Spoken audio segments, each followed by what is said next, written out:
Good morning, everyone, and happy Martin Luther King Jr. Day. Welcome to our 29th annual Dr. Martin Luther King Unity Breakfast. Our theme this year is Unity and Just Us, Agents of Change and Advocates of Action. I am Dr. Evelyn Evans, President of the Selma, Alabama chapter of the Links Incorporated. Dr. King once said, true peace is not merely the absence of tension, it is the presence of justice. Let us prepare our hearts and minds to virtually engage with our dynamic panel and position ourselves for some good trouble. And now, it is my distinct pleasure to introduce to you the chair of our 29th Annual Unity Breakfast, Judge Vernetta Perkins. Good morning, everyone. It's a pleasure to be here today, and it's a pleasure as a member of the Selma chapter of the Links Incorporated to chair the committee for our 29th Annual Martin Luther King Unity Breakfast. Now we're going to have Link Shelley McGee to bring a prayer for us.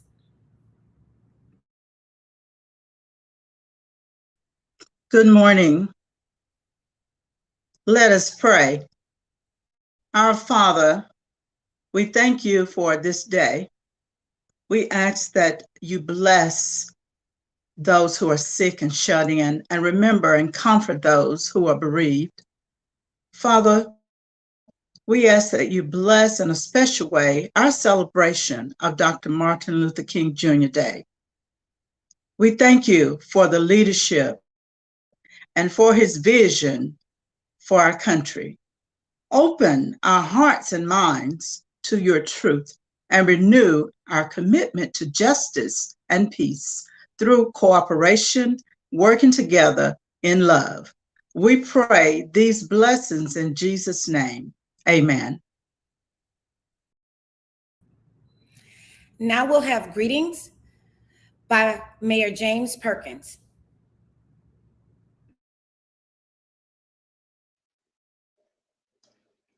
Selma chapter of Links Inc. and to all in attendance at this annual Dr. Martin Luther King Jr. Day celebration, good morning. Usually on this day, I'm in another city or in another state somewhere speaking or participating in the King Day celebration.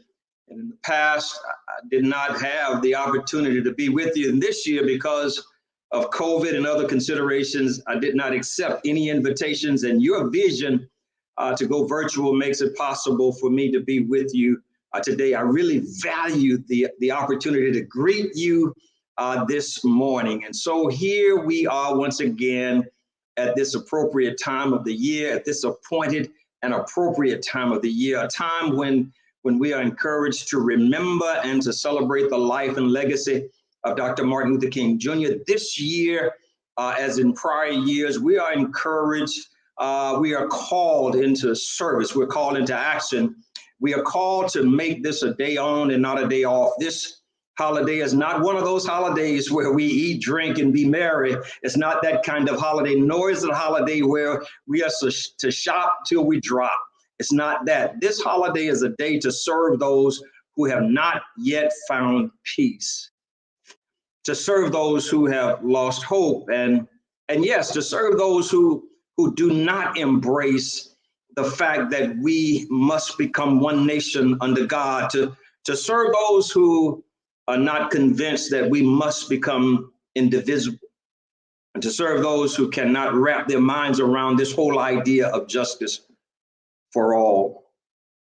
For it is those who suffer from the oppression of fear and the judgment of hate who truly need Kingsian love. And so, as representative of the entire city of Selma, her documented 17,971 citizens, her 9 members of the city council, her 230 public servants, and all who occupy her 14 square miles, we greet you with the love of God, and we acknowledge and thank you, Links Selma, for your service.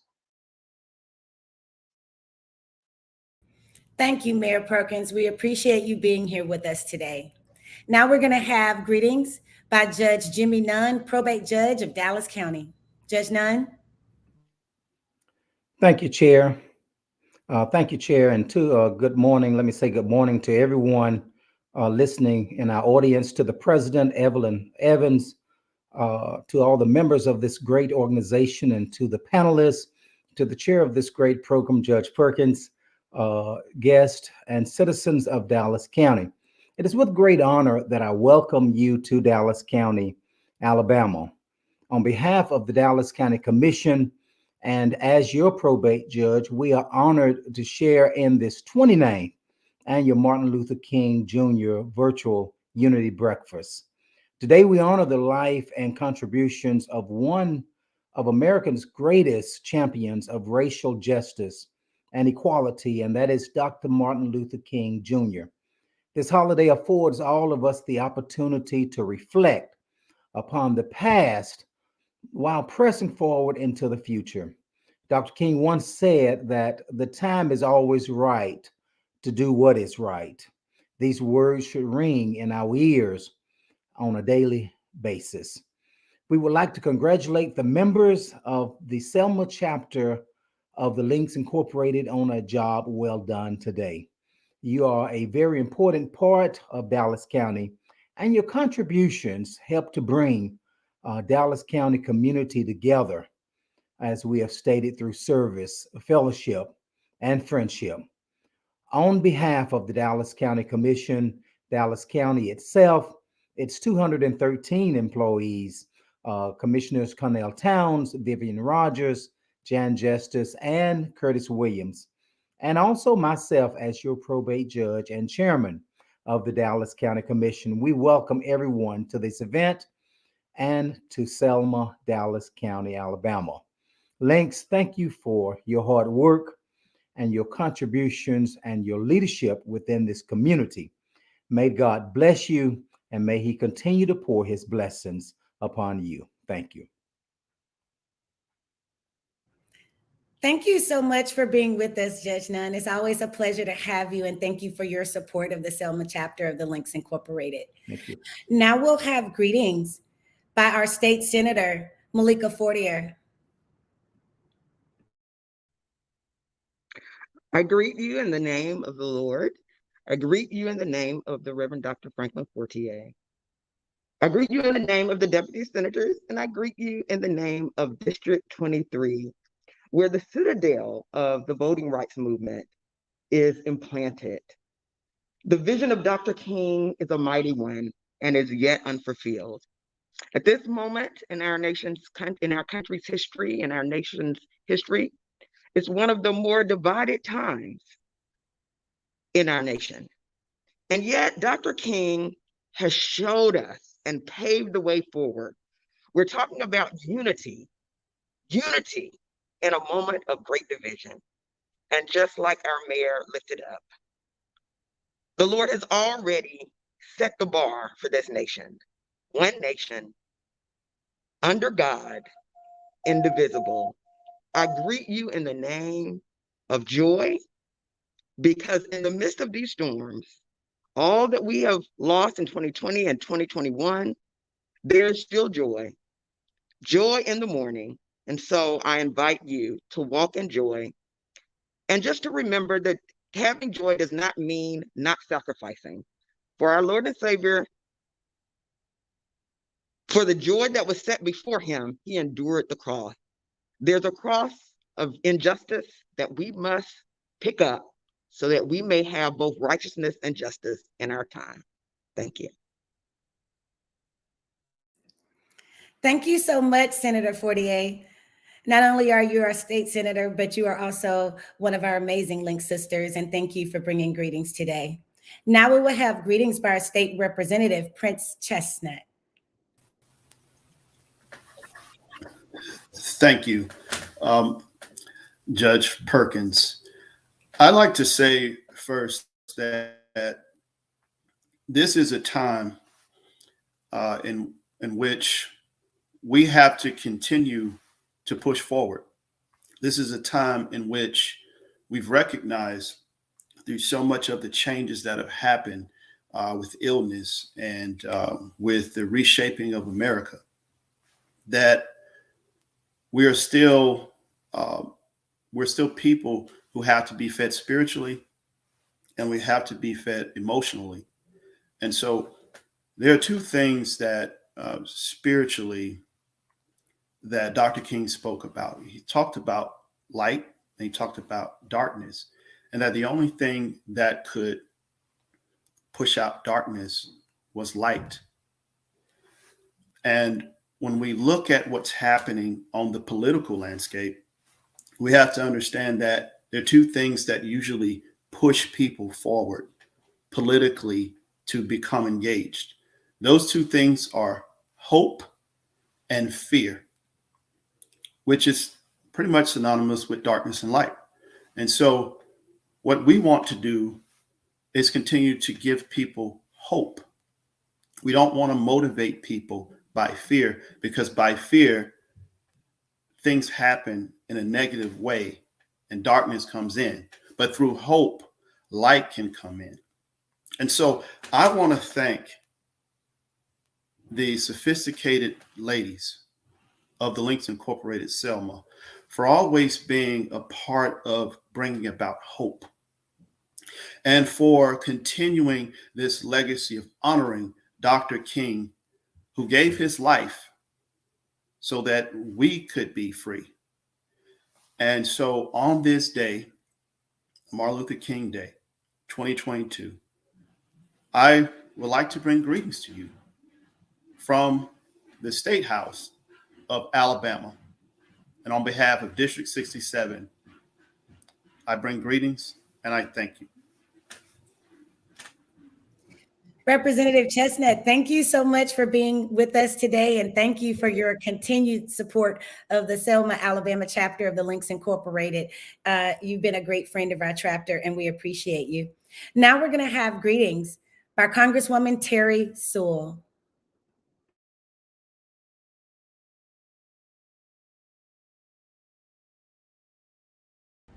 Hi, I'm Congresswoman Terry Sewell. Today, we celebrate the life and legacy of Dr. Martin Luther King Jr. It is my hope that we as a nation recommit ourselves to upholding Dr. King's dedication to nonviolence and a society based on democratic ideas of freedom, justice, and equality for all people. Though we have made great strides toward the dream Dr. King spoke about, our journey is not over yet. We have witnessed old battles become new again as we continue to fight for the fundamental and sacred right to vote.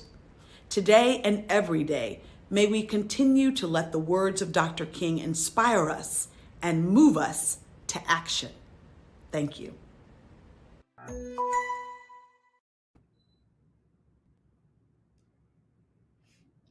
We thank Congresswoman Sewell for her greetings and her continued support of our chapter.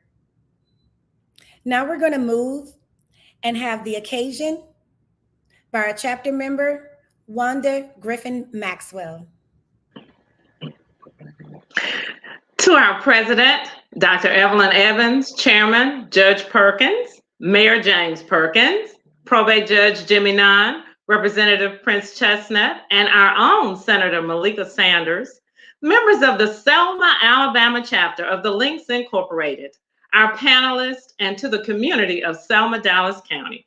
I am Wanda Griffin Maxwell, and I'm the current historian and third president. Good morning. We are grateful you have chosen to spend your time with us as we commemorate the 29th annual Martin Luther King Unity Breakfast. Our theme for today is Unity and Just Us, Agents of Change and Advocates of Action. Dr. King said, and I quote in 1963, "Injustice anywhere is a threat to justice everywhere." In other words, our justice is tied to injustice all around us. We cannot think that the evil of good sown will stay in one place. We are all affected. We are all influenced. We are all changed. Dr. King in 1967 quoted and said, and I quote, If we are to have peace on earth, our loyalties must become ecumenical rather than sectional. Our loyalties must transcend our race. What he's saying again is that we cannot think that the evil or good soul will stay in one place. We in the Selma, Alabama chapter do our part to even the playing field by our service. We have served this community since 1965 with a heart for those who need our help, both seasoned and young. From a legislative agenda that holds true to the premise that the justice system must be reformed in a way that addresses the disparities in this country based on race and ethnicity. Our chapter, the Selma, Alabama chapter, is serving and teaching the history of the 1965 Voting Rights Act through a play for senior high school students and registering people to vote, students to vote, to teaching a healthy lifestyle to underserved communities through our Health and Heart Link, to encourage mammograms through our Links in Pink, and yes, Youth Empowerment Program, to partnering with churches and other organizations to sponsor Links Step Up at the YMCA, to help to increase third graders' test scores on standardized tests, all because we are trying to level the playing field from inequality and injustice in our communities. We seek to be the change agents as we advocate for our community. Sit back and receive this occasion for today from the Selma, Alabama chapter of the Links Incorporated to inform you and to serve you. We seek to be the agents of change. Thank you. Now, the treat of introducing the members. Our president, as you've already heard from, Dr. Evelyn Evans. Vice President, Maria Dale. Secretary, Margaret Jones. Corresponding Secretary, Harriet Foster. Treasurer, Willetta Connor. Financial Secretary, Monica Gale. Parliamentarian, Pinky Platt. Chaplain, Shelley McGee. Journalist, Danielle Wooten, and myself as historian. Our other members are Abina Billups, Ashley Buford, Shaniqua Brown, Ludell Bryant, Francis Bumbry, Concetta Burton, Malika Fortier, Patricia Hannon, Sharonda Martin, Phoenicia Nunn, Betty Miller, Felicia Owens, Vanetta Perkins, Patricia Robinson, Gloria Smith, Kashay Smith, Lashana Taylor, Renita Wade, Sean Watts, Avis Williams, and our own Danielle Wooten. Alumni members, Dorothy Brown, Jeannie Evans, Dorothy Gardner, Joan Roussel, Evelyn Thomas, and Penny Williams, the Selma, Alabama members of the Links Incorporated.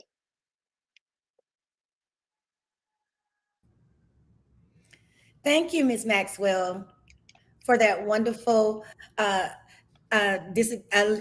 analysis of why we're here and for introducing our chapter members. Now I want to introduce Dr. Avis Williams, who is going to recognize our Distinguished Citizens Award. Thank you, Judge Perkins. Greetings. Each year, the Selma, Alabama chapter of the Links Incorporated recognizes a Citizen of the Year for their selfless contributions to our community. This year, we want to recognize and celebrate our teachers, all teachers. Thank you is not nearly enough to express the gratitude that we feel towards the committed, driven, and compassionate teachers who serve our county, our community, and the entire Black Belt. You give so much, and you do not get near the glory that you deserve. If no one has told you lately, we want you to know that teachers, you are the real VIPs. We are so sorry that you may not always feel the love, as leaders, parents, scholars, and even elected officials often take you for granted and expect you to do the impossible. Yet you persist. Your resilience is inspiring to us, and we are grateful that our scholars have such incredible examples and role models. If you are a veteran teacher, thank you for staying the course when you could have retired and gone home. We still need you. Our new teachers need you as much as our scholars. Your contribution to our profession is unmatched. The political climate in our community, state, and nation does not always lend itself to kind words and gratitude. That is so unfortunate. Teachers, you deserve to be celebrated and recognized. Dr. King said, life's most persistent and urgent question is, what are you doing for others? Teachers, you have answered the call, and for that we celebrate you today and every day for all that you do for others. Teachers are heroes and are the real VIPs and are this year's Citizens of the Year for the 29th annual Selma, Alabama chapter of the Links Incorporated annual MLK Unity Breakfast. Thank you, teachers.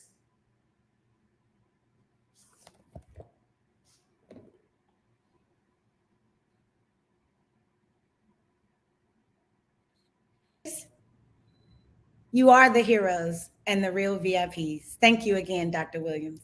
Thank you. Now we're going to bring up Ms. Willetta Connor, who is going to honor our scholarship recipients. Dr. Connor? Good morning. On behalf of the Selma chapter of the Links Incorporated, we are very proud to recognize our 2021 scholarship recipients. These scholarship young people are awarded 6 very deserving young people from the Selma chapter, Dallas County, Marengo, and Wilcox communities. These students have not only excelled in academics, but have held various positions of leadership in their schools, church, and community. Our first scholarship recipient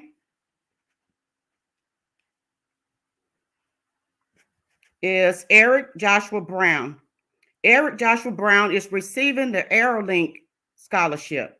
This scholarship is awarded to the child of a member of the Selma chapter of the Links. Eric is a graduate of John T. Morgan Academy. He attends the University of Alabama, Birmingham. He is majoring in cancer biology. His career goal is to become a physician. The parents of Eric are Major Eric Brown and Dr. Shaniqua Brown. Congratulations, Eric. We're so proud of you.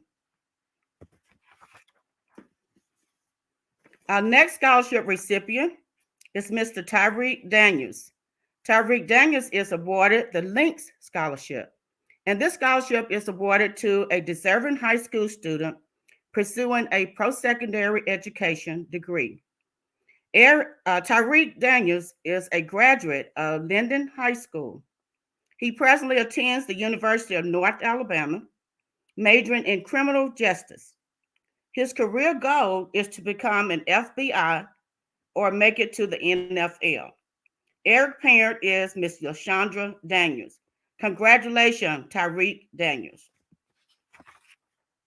Our next scholarship recipient is Martravius Johnson.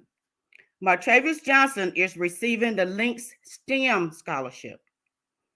The STEM Scholarship is awarded to a very deserving high school student who pursues a career in the math, science, technology, engineering field.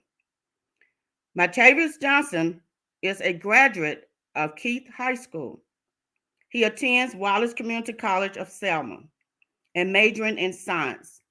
His career goal is to become a physical therapist. His parents are Mr. Tommy and Miss Tawana Fenor. Congratulations, Martravius Johnson. Our next scholarship recipient will receive the STEAM Scholarship. And this scholarship recipient is Jemiah M. Kennedy. The STEAM Scholarship is awarded to a deserving high school senior who pursues a career in the science, technology, engineering, arts, or mathematics field.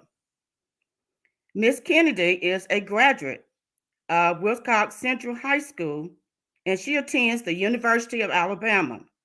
Her major is aerospace engineering. Her career goal is to become a fighter pilot. Her parents are Mr. Jerry Kennedy and Mrs. Janoris Kennedy. Congratulations, Jemiah Kennedy.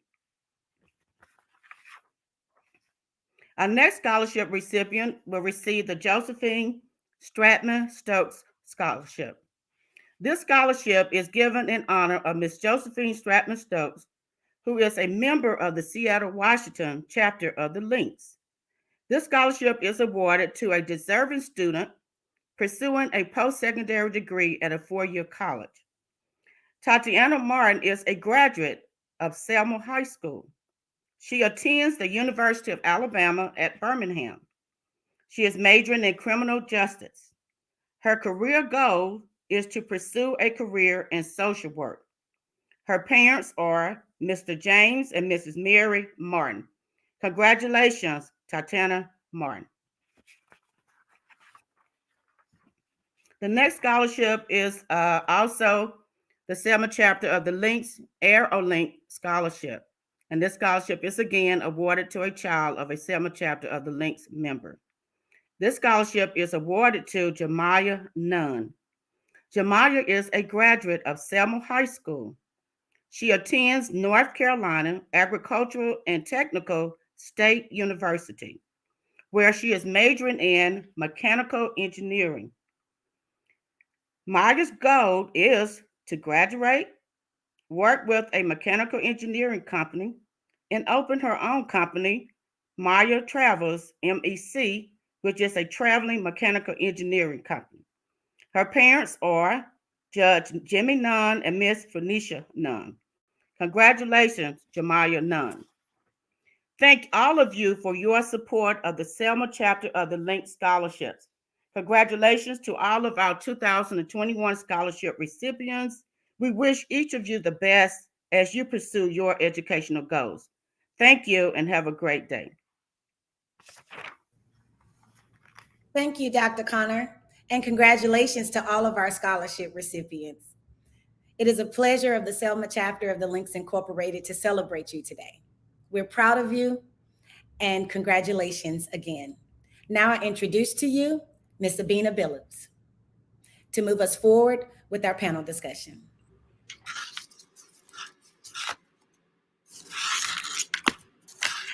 Good morning, everyone. I am Abina Billups, and I serve on the National Legislative Issues, Public Affairs, and Resolution Committee of the Lynx Incorporated, and serve as the current program chair in the Selma, Alabama chapter. And I'm excited to have this dynamic panel of women and sisters that are thought leaders in their fields on this auspicious occasion. What we are experiencing today, many of us are saying we never believed that we would ever experience this in our lifetime. Americans have faced a racial, economic, and COVID pandemic that has truly gone viral. Yet we are still yearning for real social change, unity, and healing. This morning, we begin our annual Unity Breakfast panel by welcoming Judge Brunetta Perkins, Danielle Mason, Ainka Jackson, Tiambe Barnes, and Taffany English. Welcome, ladies.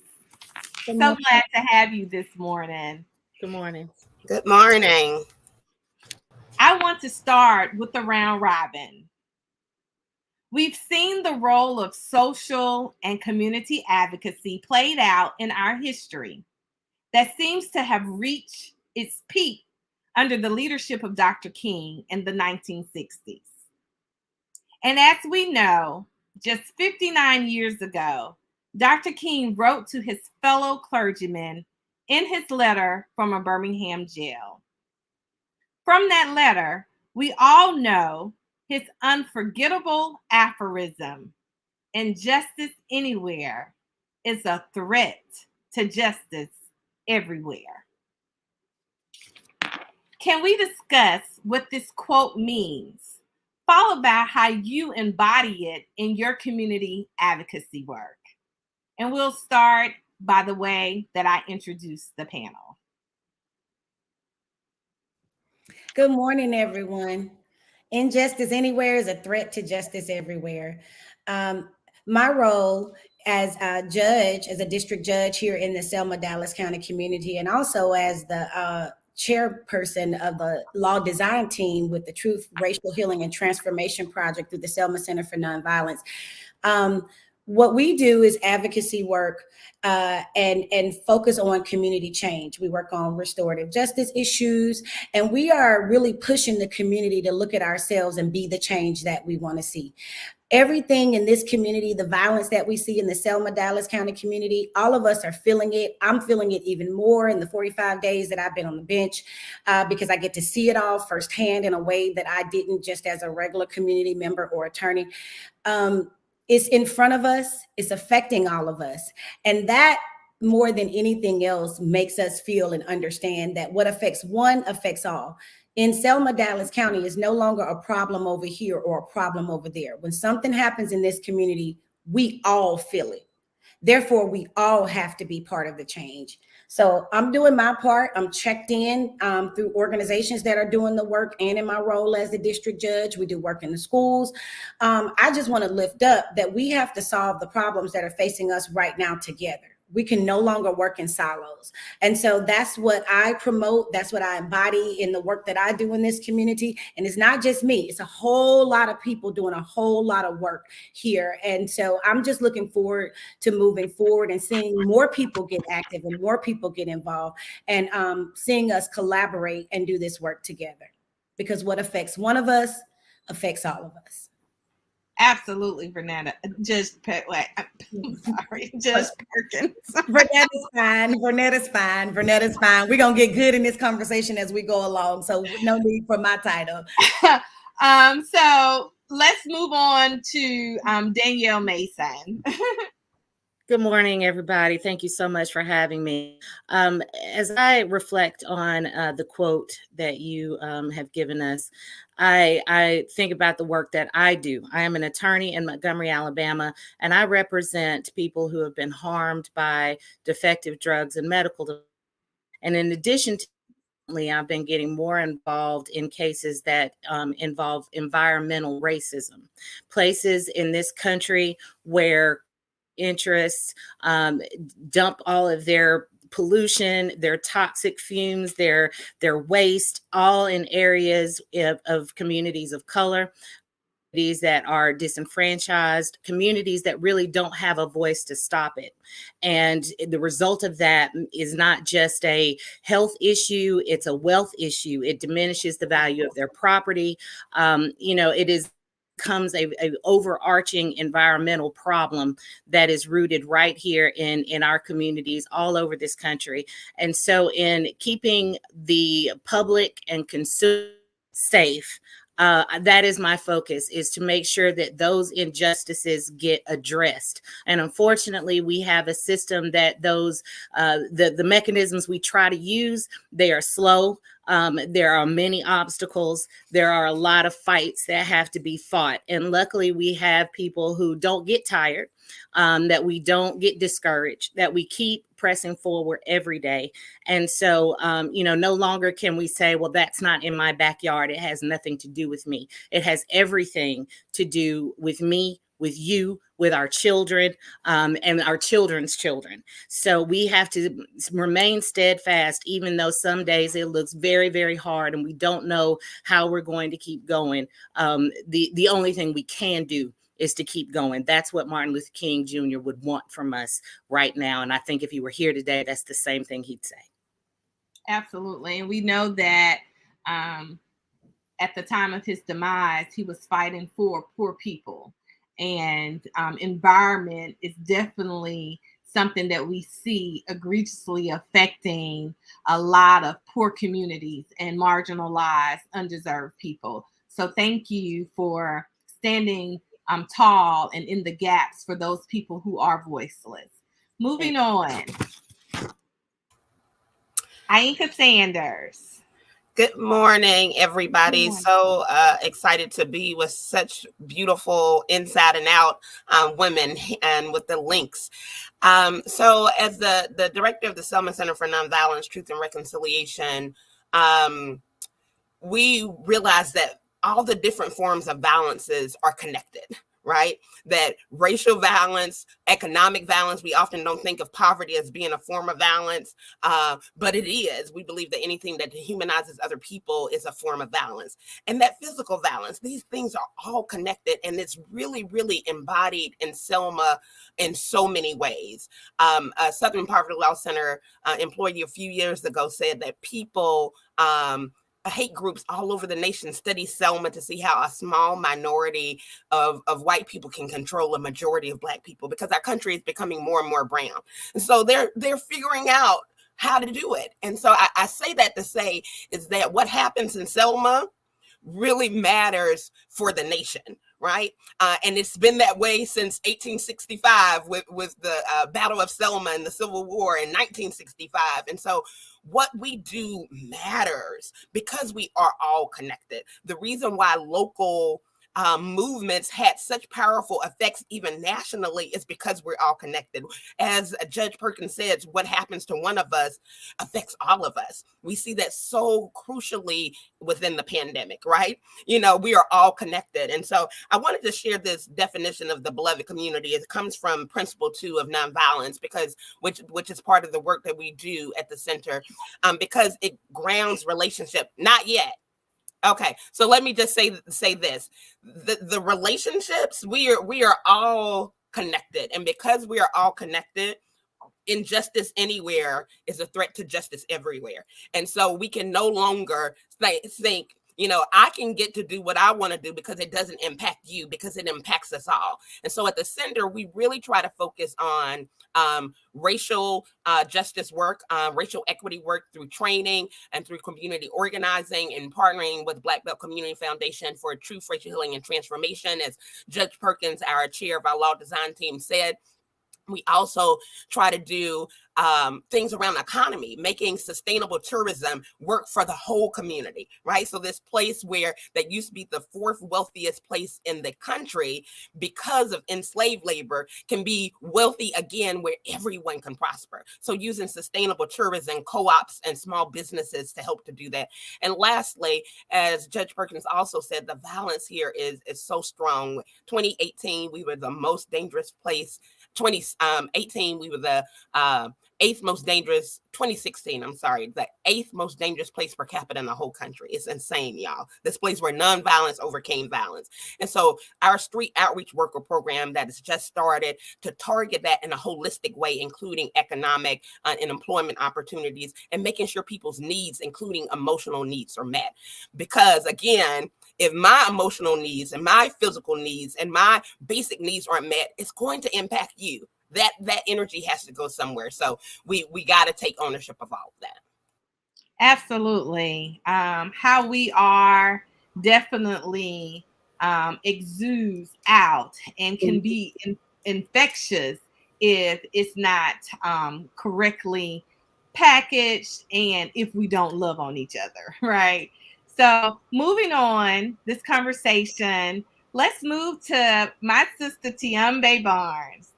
Thank you so much for the opportunity. When I think of this quote, injustice anywhere is a threat to justice everywhere, it is in the spirit of everything we've just said, but I also remember that we have to make sure that individuals know that your issue is not greater than my issue. And sometimes we get into that spirit that we believe that, oh, mine is more important. They are not more important than the other because they are all linked together. And when we feel and when we work together, we do that so that people can know just that they're linked together. And if we could put our efforts together, we can mobilize and we can put more efforts together and pool our resources to ensure that everyone has access and opportunity. In my work at the Southern Partners Fund, as the program coordinator, we have a democratic philanthropy model. And what we do is provide access to funding and training and technical assistance so the folks who are on the ground, like the Center for Nonviolence, they can have funding to do the things that they need to do and know that they have the support and training and technical assistance and other people and resources to help them know that we are the ones we've been waiting for. We don't have to wait on anybody else to give it to us, because guess what? We got it in our communities. And a lot of times people say, well, I don't have the funding. And sometimes it may not always be about funding. It may be about people, human capital, resources of folks, that knowledge that we may need to call on Danielle Mason. We may need to call on Taffany, because we don't know who has the information. So that is what we do. Thank you. We everything that you have expressed is just apropos for what this panel is about. We have everything we need to take care of just us, right? So moving the conversation along, last but certainly not least, Taffany English. Thank you. Thank you. Again, it is an honor to be on this panel with just beautiful, amazing, powerful, intellectual, strong women who are just doing the work. When I think about Dr. King's quote, what immediately comes to mind is something that I've been saying for the last 5 years, and that is the future is all of us. You all have said it. We cannot do this in silo. The future is all of us. And yes, Judge Perkins, what affects one of us affects all of us. My life is no less than yours and no more than anyone's else. And so when I think of that, I do think of humanity and the beloved community that I know that we are going to get to shortly. I have the honor of serving as the director of Southern Poverty Law Center Civil Rights Memorial Center. And in that role, we're providing education. And education is critical now, especially in this age of misinformation and the fact that we are still protecting and defending democracy from white supremacy. And so in this role, what we aim to do is to bring the historical context so that people understand the sacrifices, the work, the collaboration, the unity of those in the past, because we can learn from the civil rights movement, right? And also, we know that there were healthy conversations, there were disagreements, but at the end of the day, they centered community. They centered us.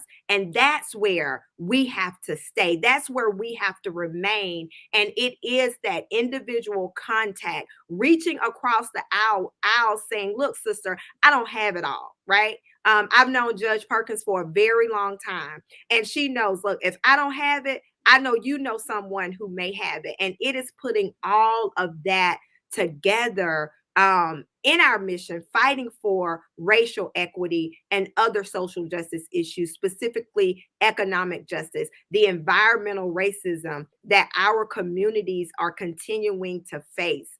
And so concurrent with conserving the cultural and contributions of the civil rights movement, here at the CRMC, we are centered again in the historical context and the role for the struggle of equity and freedom. And that's informing the contemporary change that our communities need today.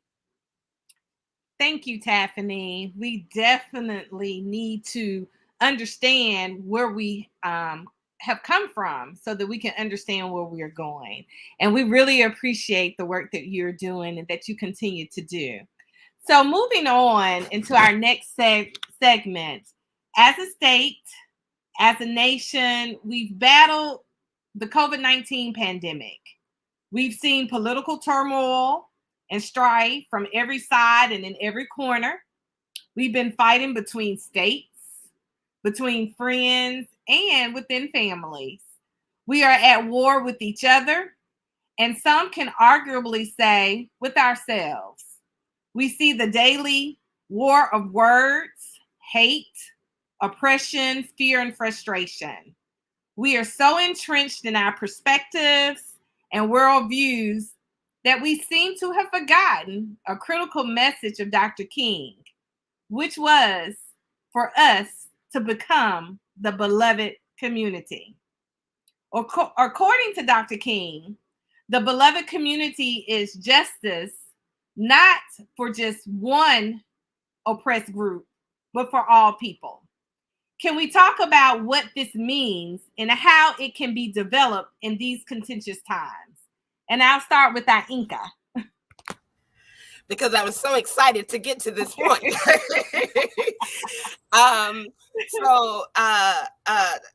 You just brought up some things about division, right?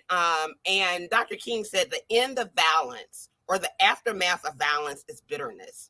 The aftermath of nonviolence is reconciliation and the creation of a beloved community. The end is reconciliation. The end is redemption.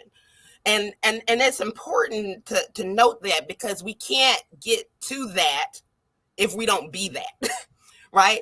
So often what we want to do is justice out there, and we're so busy doing justice out there that we do so much injustice and harm here.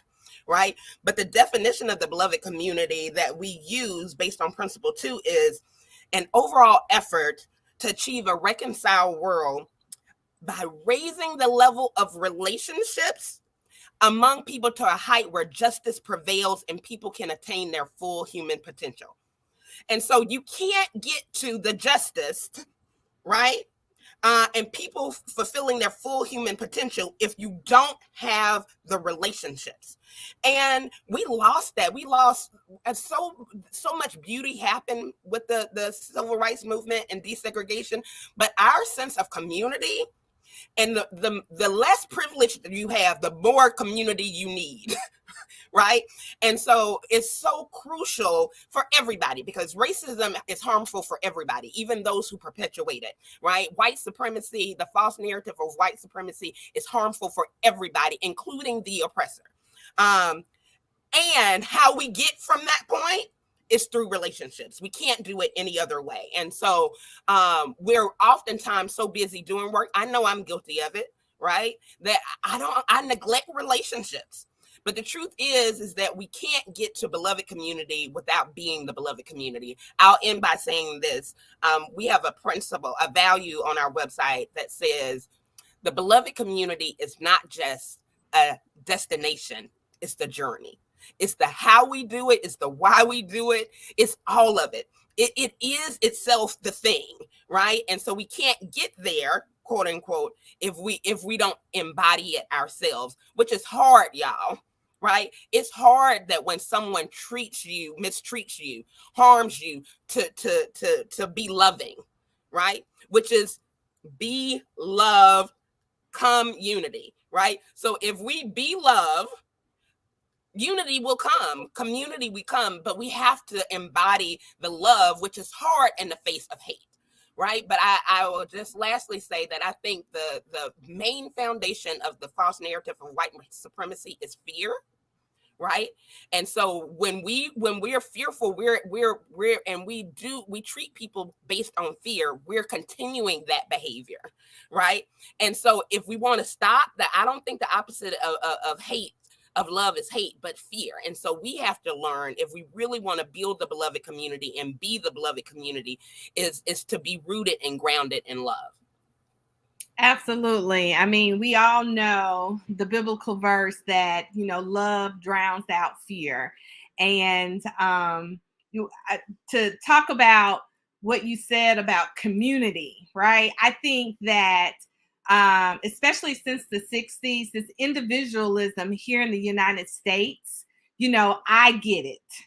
I got it. I got mine. The I, me, my, mine verbiage that we always do, this self-centeredness, has taken us away from the protective collection of unity, of love, and community, right? And unfortunately, here in America, it's so pervasive, because when you go in any other country, having lived in Africa, having lived in Asia, having lived in Europe, all of those places, community, family, right? And family doesn't have to be that family that you were born into, right? It's the people that you choose to be with, your support system. We've gotten away from that, and that is definitely learned, and it's definitely craft to continue to have the powers that we see, right? And especially with us, we all know from that slave transatlantic, we stayed together. We were in this community. And now that they're able to break us apart, they're controlling us. So moving on, let's go to Taffany. Tell me what this beloved community means to you and the contentiousness that we see propelled in today's society. Sure. And I think it has just been said so beautifully. And I will go back to the foundation and the center of love. And it's very challenging to stand in the face of someone, specifically white supremacy and racism, to hear the continuing messages about your value compared to someone else's. But I do agree that we have to stand in love. And every day that I get up and do this work, I can't remember who said it earlier. I believe it was Danielle. Even when, you have folks who just don't get tired. Mm-hmm. I'm a native Alabamian, and I'm a proud Black girl raised in the South. And I have heard all of my life, you've got to get out of the South to do what you need to do in the South. I don't subscribe to that, because I very much believe that the work that we do here now will inform the rest of this country. And it was said earlier how people look to Selma. It was W.E. Du Bois who said, as the South goes, so goes the nation. And as we continue to see the laws and policies that have spread from the South to other parts of the country to inform things like voter suppression, or this myth or this fight against critical race theory in our communities. And then there's this premise of defining the message of Dr. King to fit one's comfort level. In the beloved community, there is no comfort. There's never comfort in loving your sisters and brothers and bringing them across with you, regardless of where they live, regardless of who they are, right? And so the beloved community to me, again, goes back to it's all of us. It's all of us. It's the person working in the cafeteria. It's the person who's spraying the parking lot so that everybody has a clear path to pray. It's the judges. It's the lawyers. It's the attorneys. It's the teachers. It's our children. And I think we forget about that. It is the future generation, our children. The beloved community has to be left in good shape for them. And so when I think of the beloved community, those are just some of the things that I think about. Well, great segue, because, many of us are personal friends, and I'll take this question to Judge Perkins. And before I ask you to go into your belief system and how you see the beloved community, we've had numerous conversations on the fruits of the Spirit, right? And how, love in the way that it has been Hollywood commercialized. It's easy, right? It's this fantasy. It's this, it feels good. But if you really understand the fruits of the Spirit, which is the basis of Dr. King's beloved community, as Taffany has said, love is it's difficult. It's fulfilling, but it's difficult. And the thing that we usually forget in the fruits of the Spirit is long suffering, self-control, and humility, right? Okay. And all of that, long suffering, self-control, and humility, that's love, right? Because if I'm long suffering for you, if I have self-control to put my feelings aside and carry your feelings, right? And to first yeet to understand, then to be understood, I exhibit humility, right?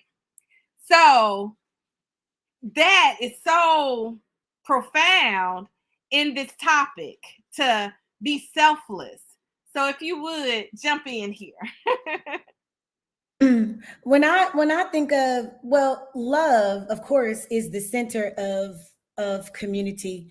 And again, I know we talked about love and fear, but there is also a level of pride that keeps us from love, right? And so when I think of a beloved community, the word that sticks out to me more than anything is community, right? And when you have community, that means the community of purpose and community of values, right? And so sometimes my question is, what are the barriers that block us from community, right? What are the things that block us? And sometimes when we talk about white supremacy and these things, we're always looking at something that's happening out there. But all of us have grown up. I think, yeah, everybody, all of us on here have grown up in the South. We've grown up in these systems that we describe. And I would just invite us all to look at the ways that white supremacy affects us internally. When we think of white supremacy, we look at what somebody else is doing and just the traditional ways in which these things take place. But I believe everybody in this country has grown up under white supremacy, and white supremacy negatively affects white people as well as people of color in this community. And I think that some of the biggest challenges that we have right now are our own internalized oppression that block us from community. Right. We look at the violence with our young people in the city of Selma and realize that they are struggling with resolving conflict, struggling with working together, struggling with getting along. But I would submit that that all of us are struggling with those same things, right? And we can't ask the young people to do something that we're not willing to do. So if we want the young people to stop violence and resolve conflict better, then I have to, starting with Vernetta. I'm starting with me. Vernetta has to learn to put a mirror in front of myself and saying, how am I contributing to the beloved community? Or how am I blocking the entry of the beloved community? Because community is a set of individuals that have come together with shared purpose and shared values, right? And so if the people, or even in families, right? Even within our families, right? If we don't have shared purpose and shared values, what are the things within ourselves that are blocking us from being one of those individuals that are bringing that forth? How am I not promoting love in my own life? How am I not challenging myself to become better and become a better member of the beloved community? Before we can get to the work, I think a large part of the work takes place in each and every one of us. If each and every one of us would commit to dealing with ourselves, half of the problems that we deal with would disappear, right? Right? If you don't go sign up or volunteer for anything, if you don't sign up for a committee, if you never register anybody to vote, if you never get educated on gerrymandering and understanding the issues, but if you would just say, you know what, I'm a part of this community and this is not everybody else's problem. Everybody else's problem affects me. And so and I'm a part of what affects them. So if I can just deal with Vernetta, if I can deal with my mouth, my temper, my selfishness, my arrogance, because there is not a person in any of the community that each of us represent that can't get better at something. There is not any one of us that's perfect. Nobody is. Each one of us has room to grow. And I would invite us to not just look at the work and look at community as external. Look at the ways in each one of us that we block community. What the selfishness, the pride, the ways in which we're not long suffering, the ways in which we're not humble, right? I have accountability partners because I know me. I know my weaknesses, I know my flesh, and I know ways that I can block community, right? And so I have to have people that can constantly check me. And so I lift up the word accountability, because in community there is accountability. Right. And the analysis on whether something benefits the community is not just what you want as an individual. It's whether your action promotes community as a whole. If your action step is not promoting community as a whole, then there has to be some accountability to the whole. Because whether we want to tell the truth or not, that means that I'm part of the problem. And and we can't get to this work out here and over here if we're not willing to realize the ways in which we're personally blocking it, right? So I would invite us, as we talk about white supremacy, for us to look at internalized oppression and the ways in which our communities, especially the Black community, amongst ourselves, the way we block ourselves from operating as a community and fulfilling Dr. King's dream. The beloved community will never happen externally until we invite it into each one of our hearts internally. We can legislate. I know we're going to talk about gerrymandering and police brutality and all of these different things. We can do all of that externally. We have. But until we start dealing with hearts and minds, and until we deal with those of us that you can't tell them nothing, everybody knows that we're just being destructive to the community, but can't nobody say nothing to you. We got to start having these honest conversations about the barriers to community. And I would suggest, and I'm asking people to follow me in starting with your own mirror. I'm not going to get it perfect. Nobody is. But I have to check myself in the ways that I'm buried. And I think it starts with the individual mirror. Love begins with this. The word of God says that the Bible is a mirror. It shows us ourselves, you know. And so I would invite us to begin to look at ourselves and say, what little thing can I do to promote community? And ask ourselves, am I part of the problem? I promise you, every time I go to try to deal with something with the Holy Spirit, he always showed me before he showed somebody else. And I would just invite us to look at ourselves. That's my Oh, story. absolutely. I think that is a great segue to, it starts with us, right? And going back to Michael Jackson's song Man in the Mirror, we need to just be able to look at us, you know, everything. If we're going to be the change that we want, we have to be that change, right? So we have to look inward, and that work is very difficult. And to also, when we're looking at us, like you said, you have your circle of people that can, you know, pull your coattail and that can check you. That is so important, to be able to be receptive, to hear and to take the information to make you better. And I always, you know, I can remember my grandmother saying to me that if nobody is challenging you, something's wrong with you, right? So you need to be challenged so that you can grow. So moving this conversation along, let's move to Danielle. And we'll continue to talk about the beloved, what we see right now, and the contentiousness and the beloved community. Well, and then first, after we'll segue into to our next issue. awesome. Thank you. First, I am just digesting all of the power that is being manifested from my sisters here. Y'all have, and it's hard to follow something like what Judge Perkins has just said, and Tiambe and Tafani. You know, I look at it like this. You know, in my mind, there's this shadow and darkness of white supremacy, and then there's everything else.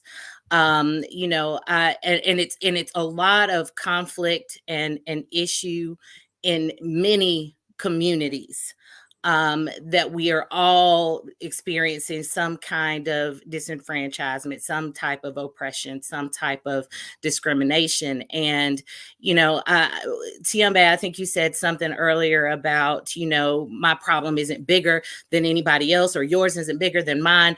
And I think that speaks very true to this issue, in the sense that, you know, as Black people, knowing what we've been through and being so down for that cause, we can't turn to the plight of our Asian American brothers and sisters and say, you know, well, how did they get a bill before we do? Well, they just did, you know, but that doesn't mean they don't deserve to have it.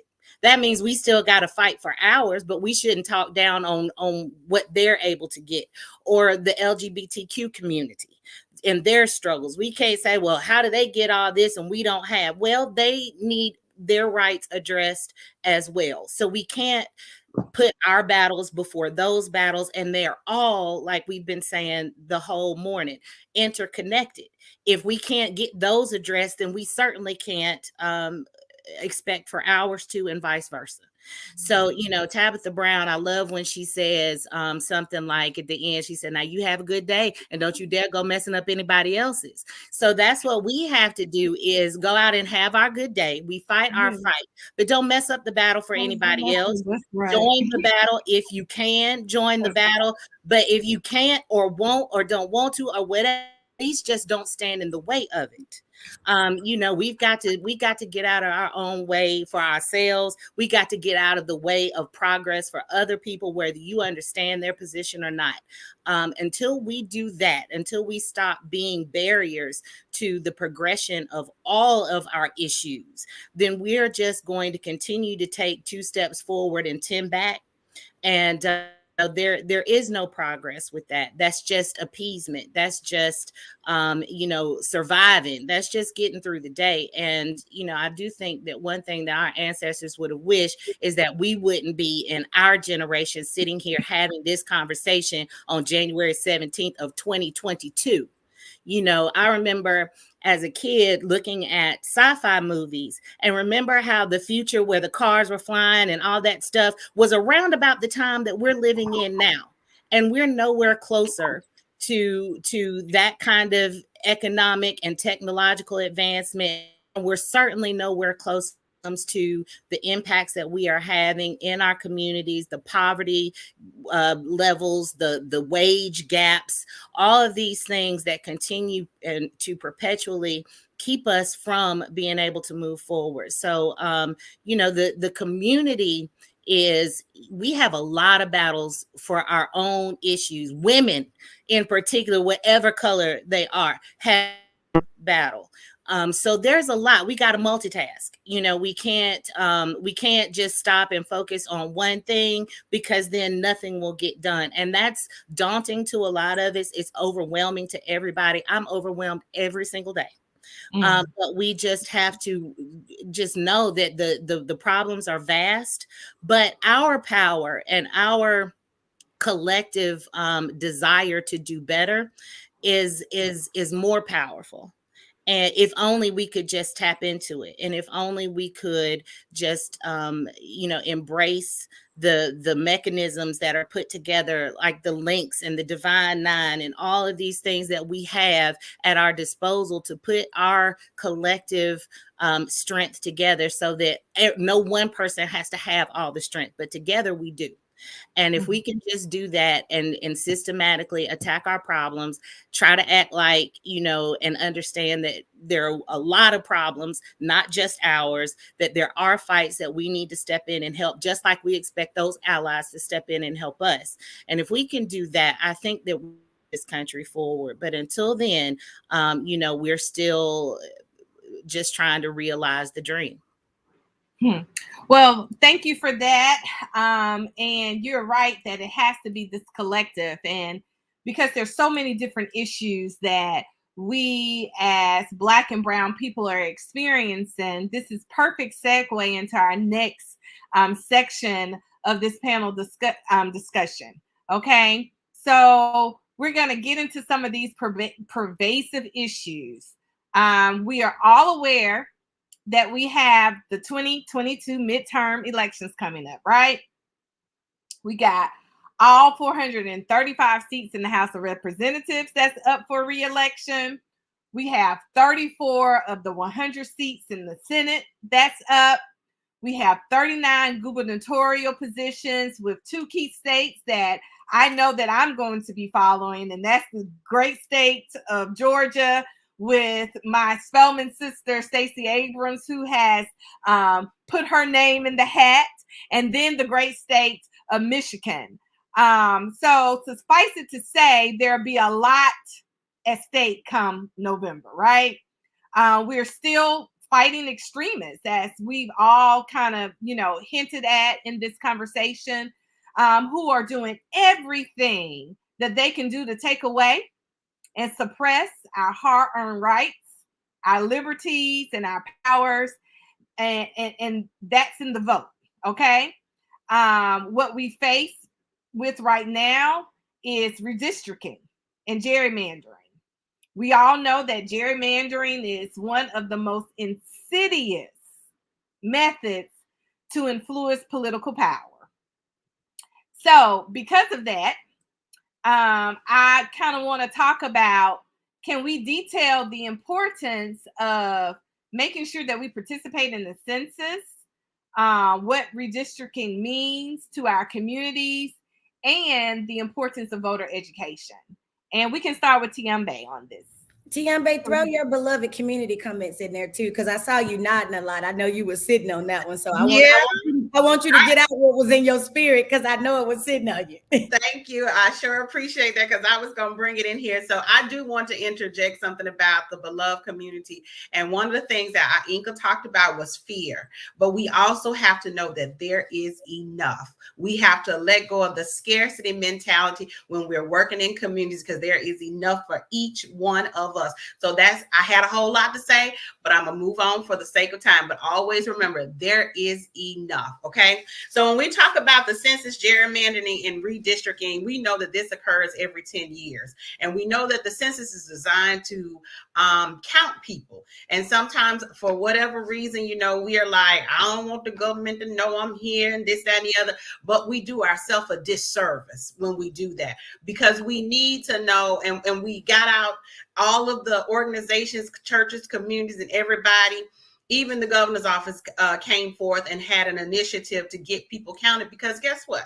When we know how many people we got, we can know how much money we're going to get. So it's about the dollars. These conversations about the dollars. So she has on here, we have the question about gerrymandering and redistricting.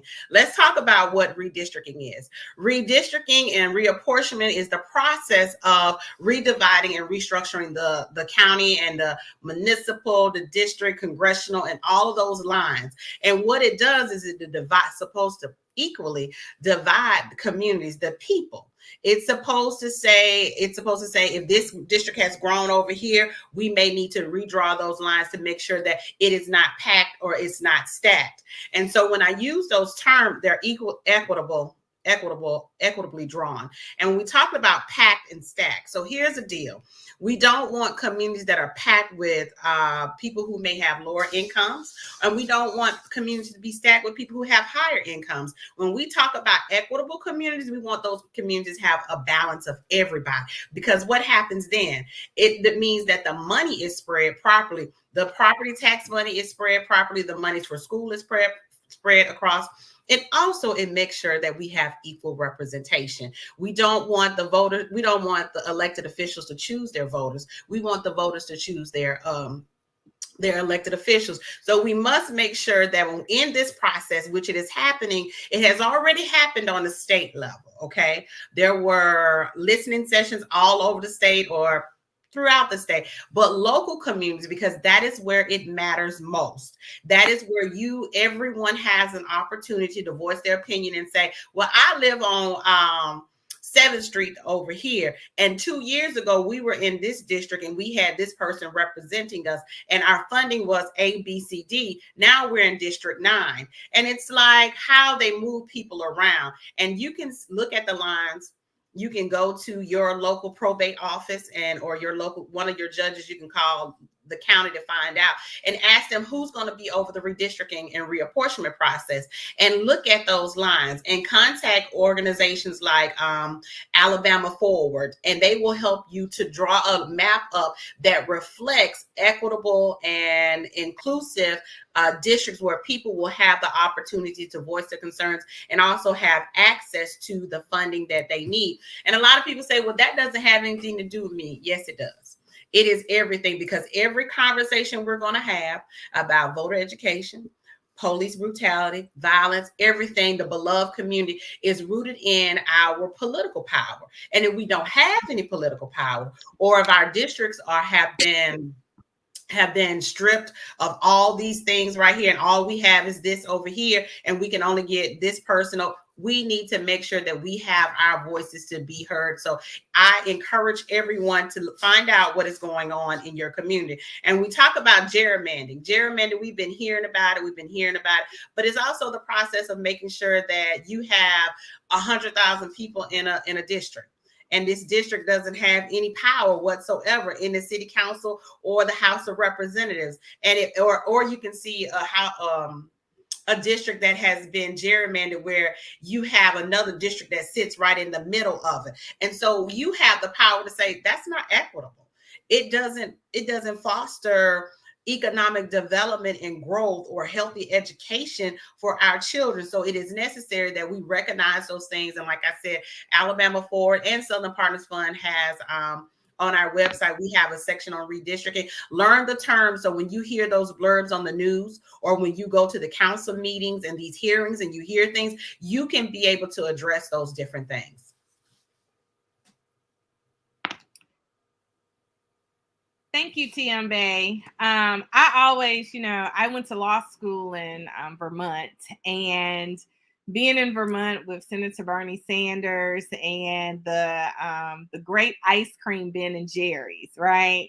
And what I loved about Ben and Jerry's, their corporate responsibility and the type of activists they are, they've always have had their finger on the pulse of redistricting and gerrymandering.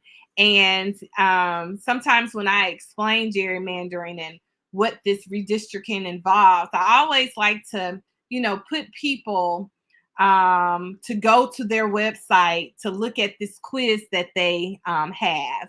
And that quiz is on Ben and Jerry's website, and you can it's called Gerrymandered District or Ink Block Test. And when you look at this redistrict or ink block test, they look like these little dots, right? And if you take it, you may say, oh, okay, that's something where I poured paint and I've, folded the paint in the paper, and it just makes all of these scatters, around. But when you really pull that up and go into the in-depth of it, you see how they move things around. So as you said, they can stack it, right?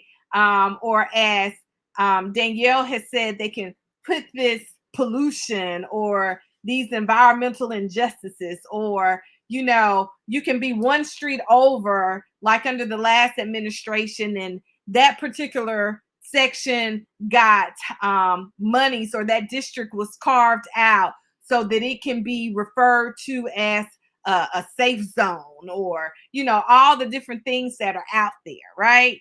So it's so important, one, that where you are, how you got in that particular district, why you're in that district, why they're removing tax funds or police or health, ambulance. All those things affect you. I had a family member that recently died 2 months ago. She lives out in the outskirts of Dallas County. And because they removed the ambulance, for that area, she didn't get the help she needed, and she transitioned. Okay. All of that is affected by gerrymandering, redistricting, and being counted in the census.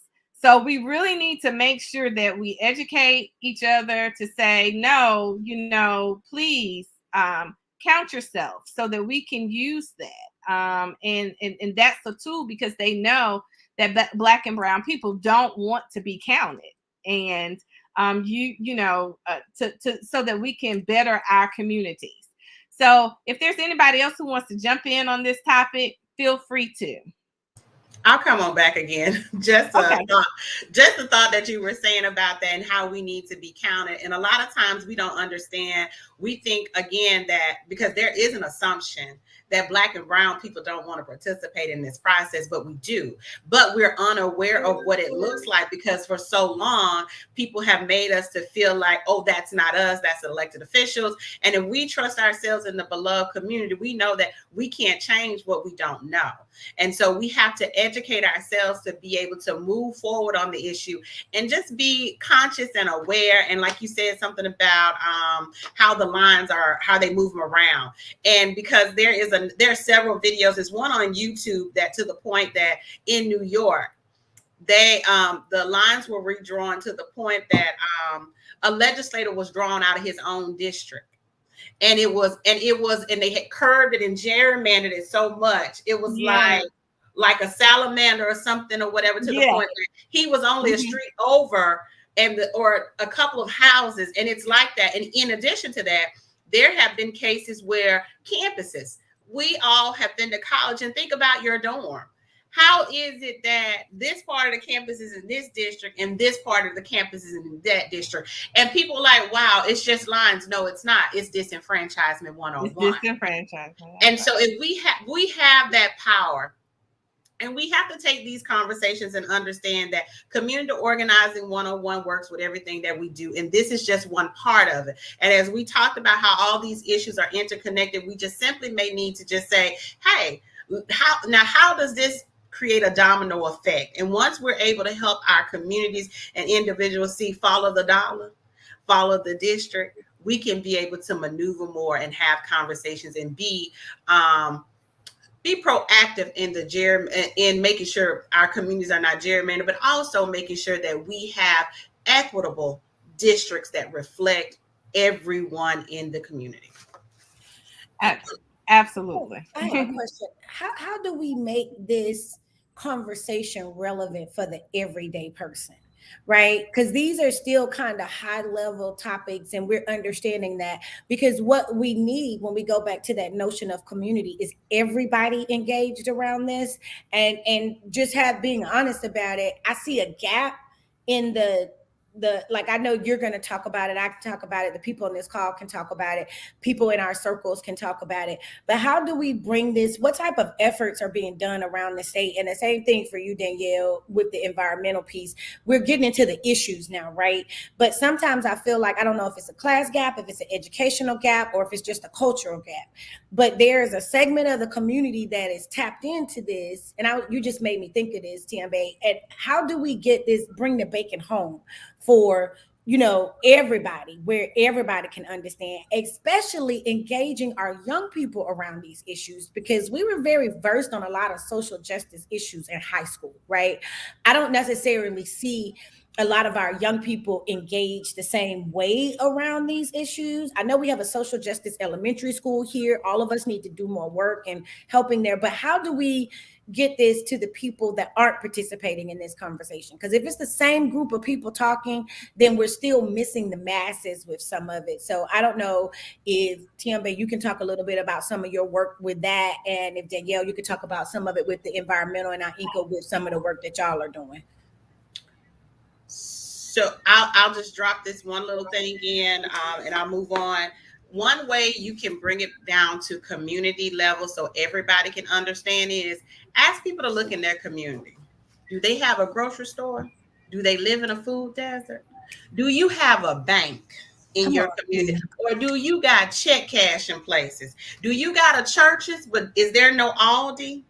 And so you have to look at those kind of things, and that's how we can bring it down. And people say, well, what does that mean? We just live on the west side, or it's just the quote unquote hood. No, it's not. It's by design.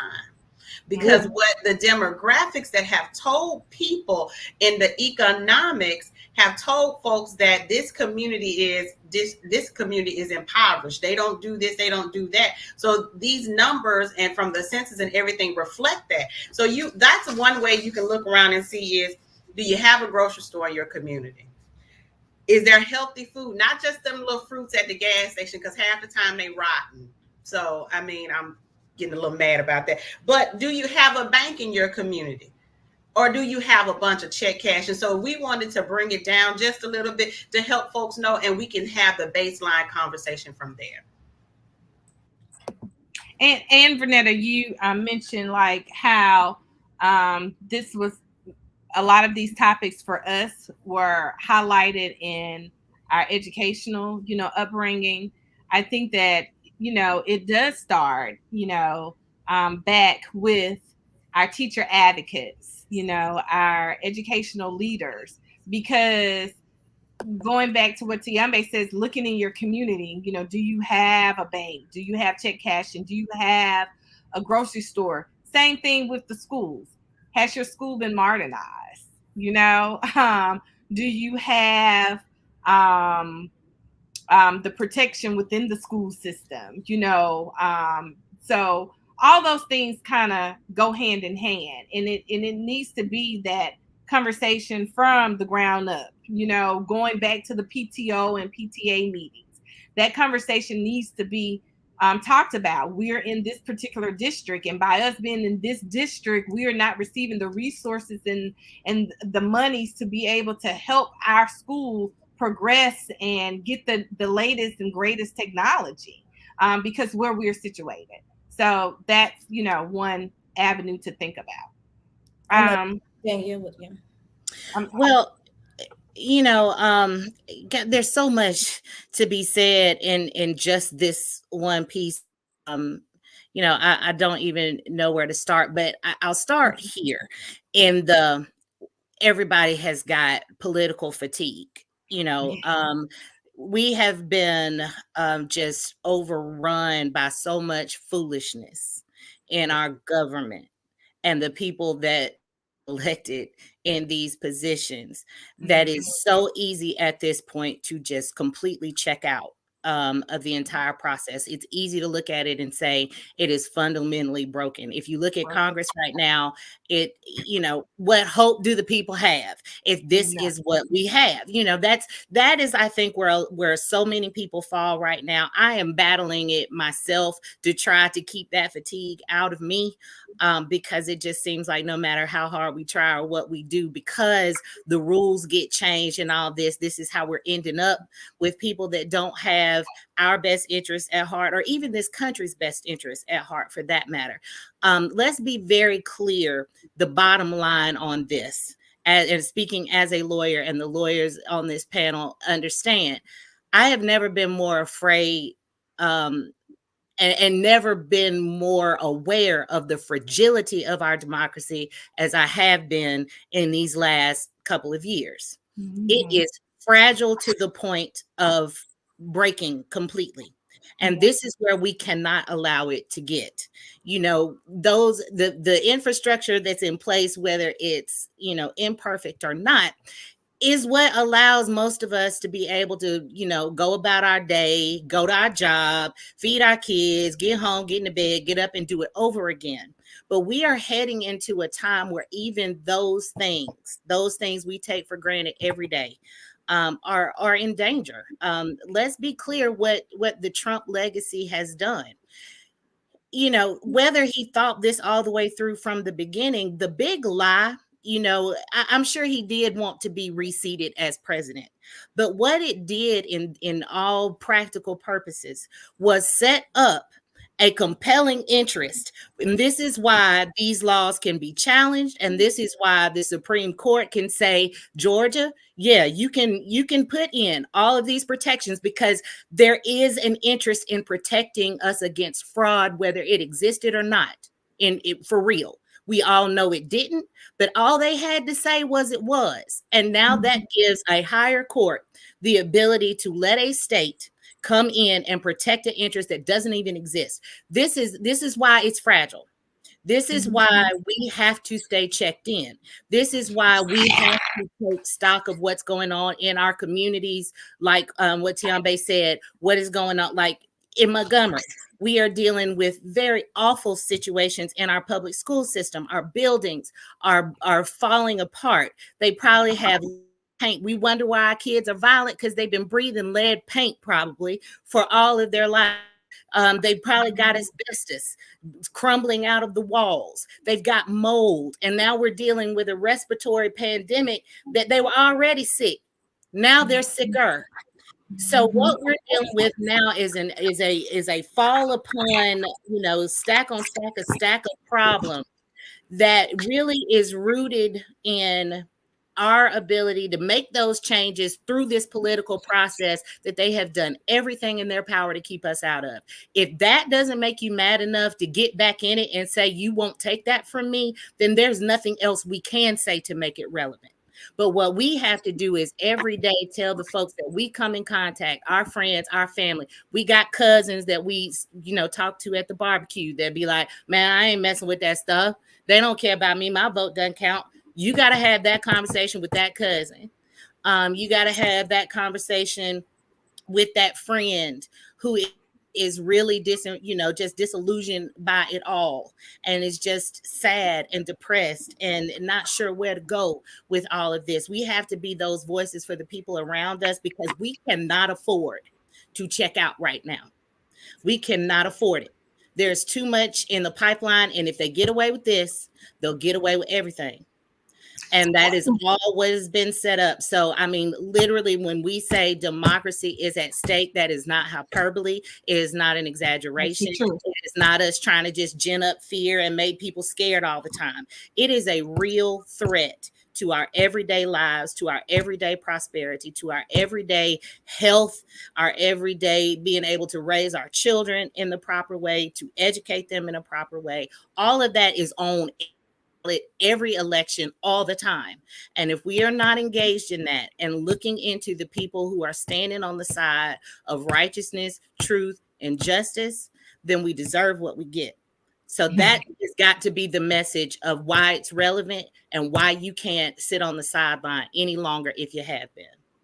And, to add to what you're just saying, which is just on target, a child born today, January 17, 2022, has less protections than a child born 10 years ago.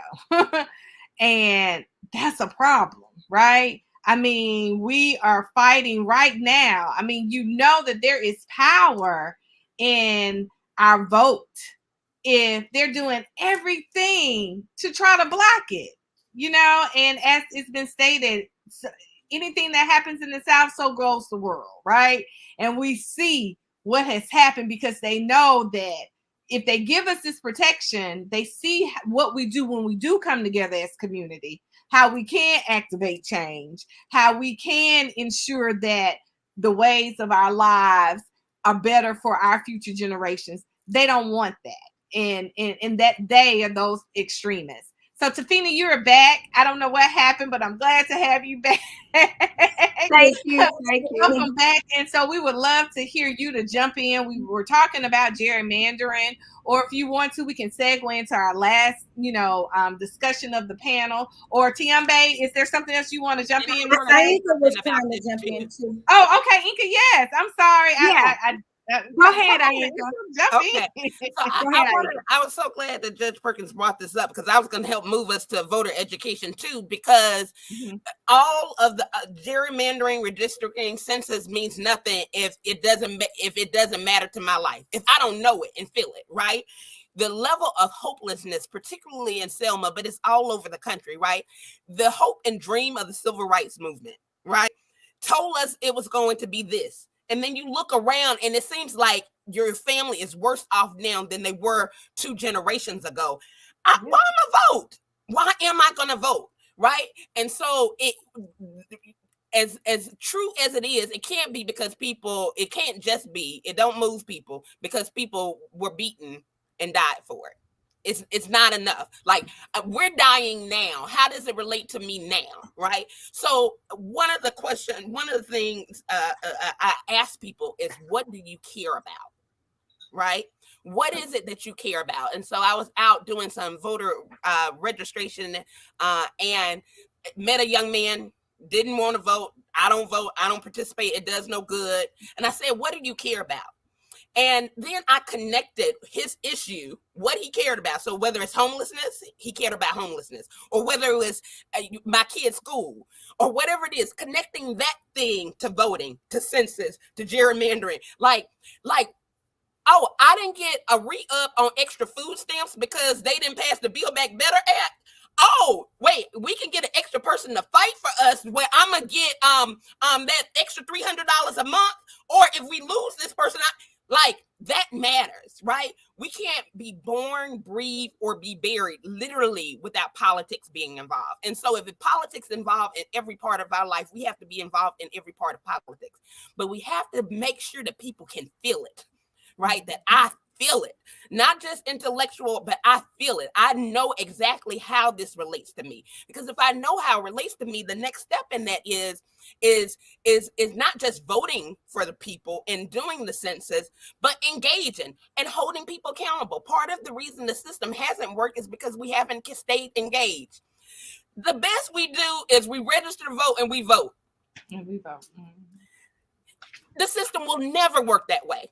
The system will never work. You can be the most loving person, well-intended, but the system has so many corrupt features to it, and so the pressures are so strong.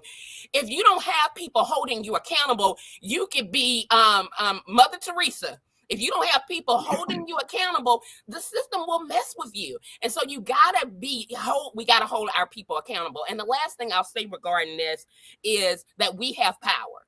We can't wait for our politicians to do everything. I was talking to another group of Black men in Wilcox, and they were like, we don't vote. It doesn't do any good. We went through all this piece. And I said, lastly, you told me what you care about is that there's nothing to do for your kids after school.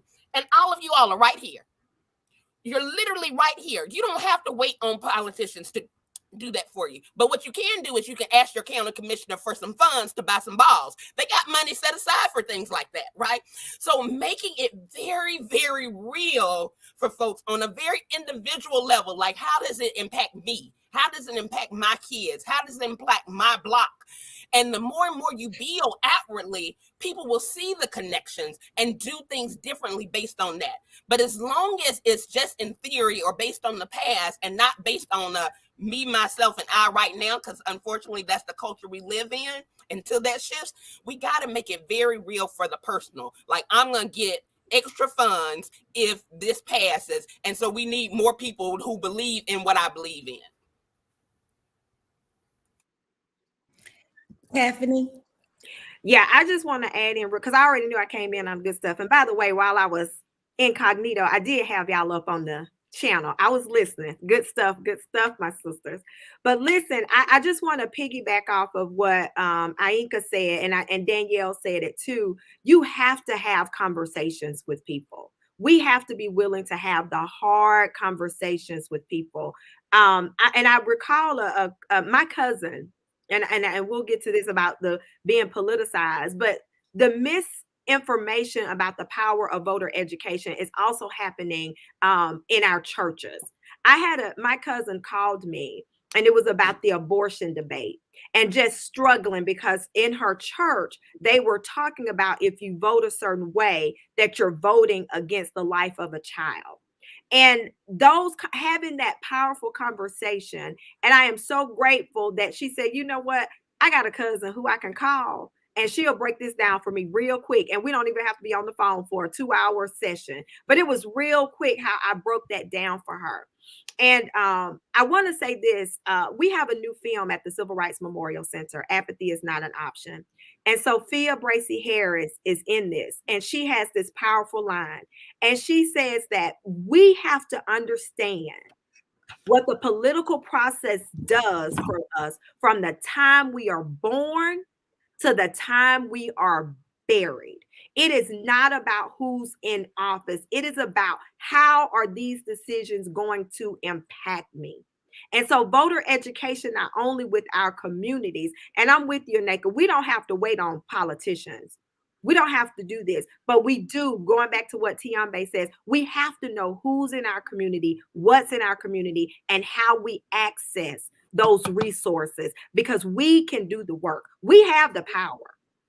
And I would like to say we never lost it. Yeah.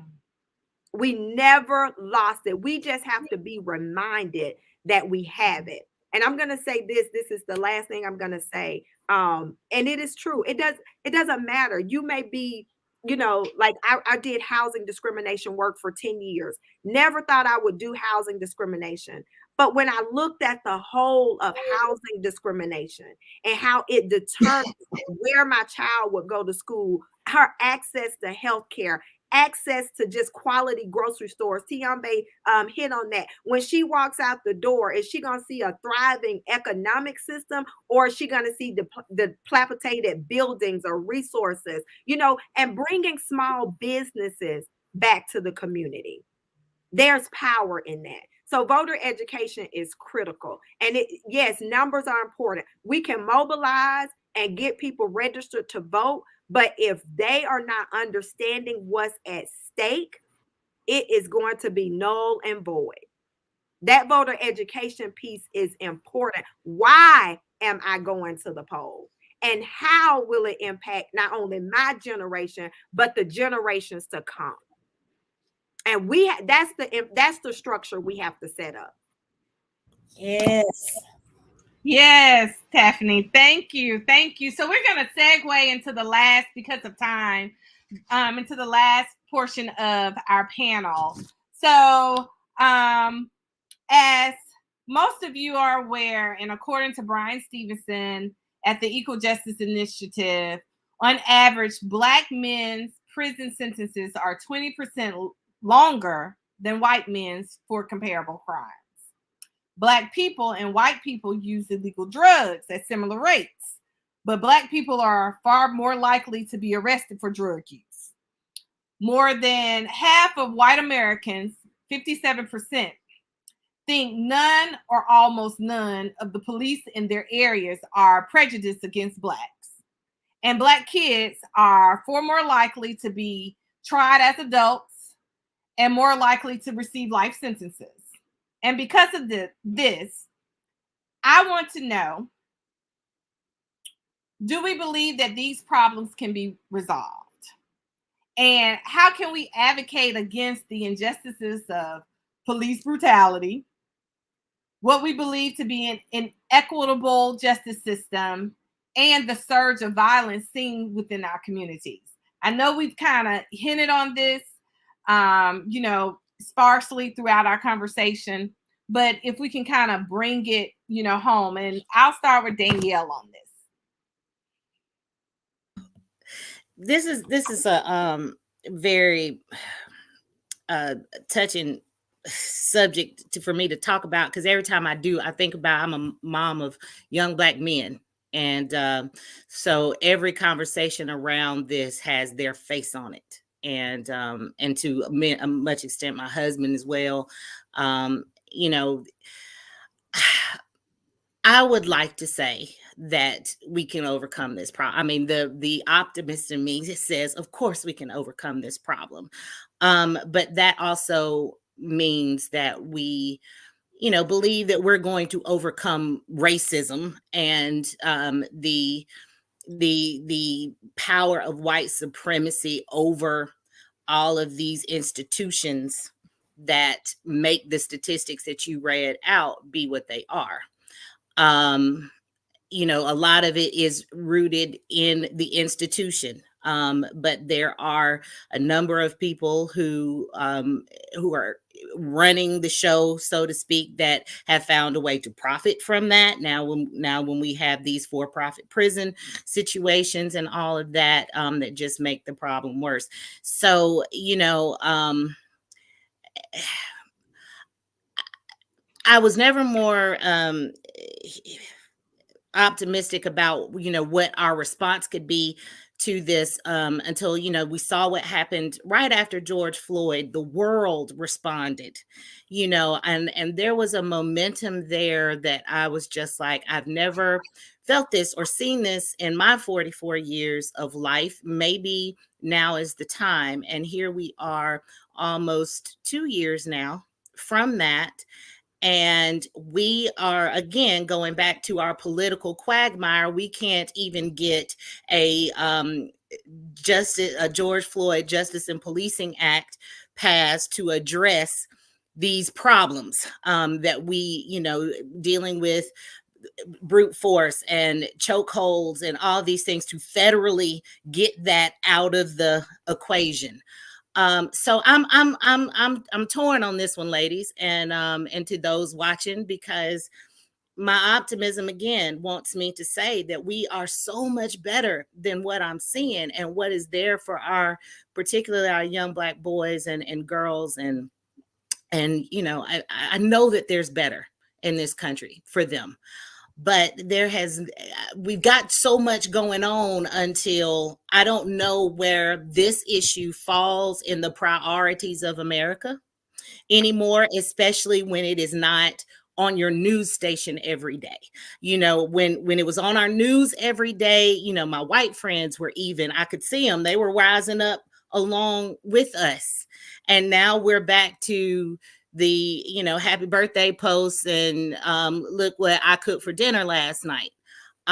So I hate for the instance when we find out that there's been another young man who is dealing with this. I hate when that Poor puts it front and woman. center for us again. And then now we're, oh yeah, we forgot that that's a problem. And it shouldn't take that anymore. It shouldn't take there to be more of it for us to get back on track. But I fear that when it leaves the cycle, when it leaves out and we get back to our everyday lives, that, where does it fall when we're trying to get a federal voting rights act passed? Where does it fall when there's an environmental justice bill that nobody's talking about at all, because we can't even decide whether or not we should help people who are out of work? That's become a conversation that we can't have because folk just don't want to work. They're lazy. How did that become the narrative for people who are really struggling in today's times? They're just lazy now. So, we've got a lot to deal with. We've got a lot on our plate. And I don't want the next story of a boy that looks like my son to be, oh yeah, we got to get back on police brutality, because we get something has to be done. But I am confident that we have a Congress that is going to proactively deal with it in the time frame we need, which was yesterday. Bernetta, you want to jump in? I've seen your expressions on your face. Yes. I know Danielle got fired up and didn't really talk about this, but I know an organization that she's a part of, AAJ, is doing some national advocacy work around that. So I will say that I've been saying this for a while, that I think that George Floyd was a modern day Jimmy Lee Jackson. He wasn't the first. Jimmy Lee Jackson wasn't the first. There were plenty of people that the same thing had happened to, but it was something anointed about Jimmy Lee's situation that provoked people to move in a different way. And what I've seen since George Floyd is kind of that same thing. Like, it was so many people, Trayvon all the way back, all the way up. Really, it's been so many unspoken names. We just started to hear about them more with Trayvon, and then all the way up. But I want to lift up the spirit and the names of those people even before Trayvon that we didn't even hear about, that we didn't even know about. I also want to lift up the issue that there are women that are going through the same thing. It's not just our boys, it's our girls. I've been in law enforcement most of my career, as a prosecutor for most of my career. And even I feel uncomfortable when I get stopped in some situations, and so I want to say that we do have national advocacy work happening, but and after I finish, I'm gonna pivot to Ainka so she can talk about some of the local community pieces and efforts that we're trying to do here in your local community around that. Because going back to education around issues and engagement around issues, you can talk to your local police chief, your local sheriff, your local law enforcement about ways to engage around that. Power concedes nothing without demand, right? So we have to have a demand. We have to have a plan. We have to have evidence-based solutions that can engage people in it and do this work. So I wanted to lift that up. Number one, that there is national advocacy work that Danielle won't brag on, but she's actually involved in.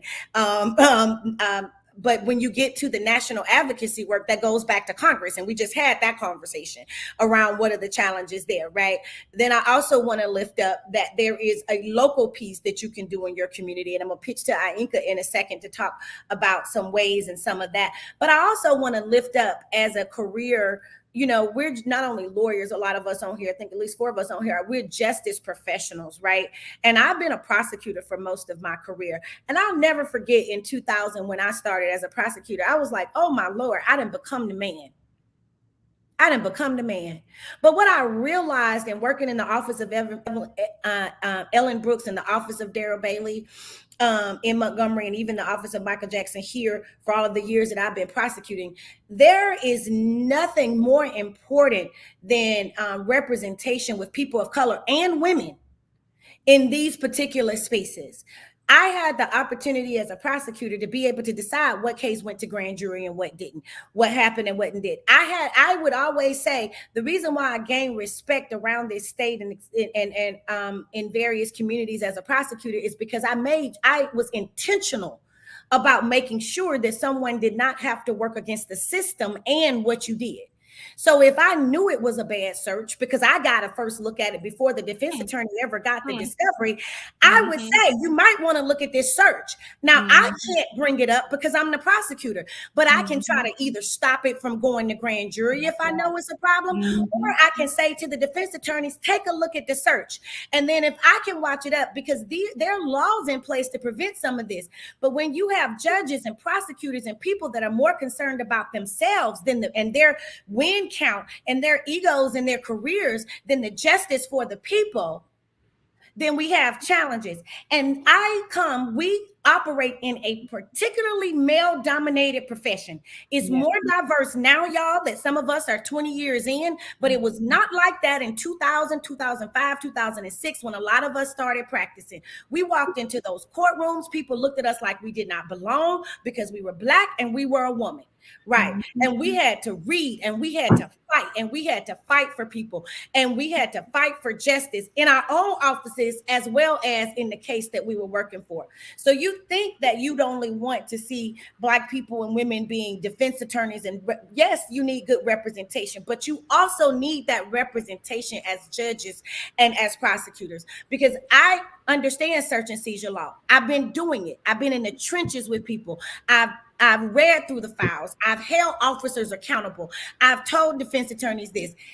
And now sitting on the bench, because I have that experience, I can be like, nope, bad search. Nope, this, nope, that. I can judge those things. You got to have representation in these places of power, on the bench, in prosecutors' offices, in states' attorneys' offices, in attorney general's offices, in U.S. attorneys' offices. We have to have representation. And I will say about my generation of lawyers, of which Danielle and I, all of us that have come through together, I look around and I see what I did not see 10 or 15 years ago. I've seen us come through, I've seen us do the work, and I've seen us fighting for fairness and for justice for the people. So those are the pieces that I want to lift up, and I want to pitch to Ainka to talk about some of the community pieces on that.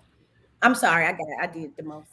I just wanted to say thank you so much for that, Vanetta, that I want to connect this issue of policing to violence, because when I don't trust the police, I'm not going to call them. I may not even think they're going to come, right?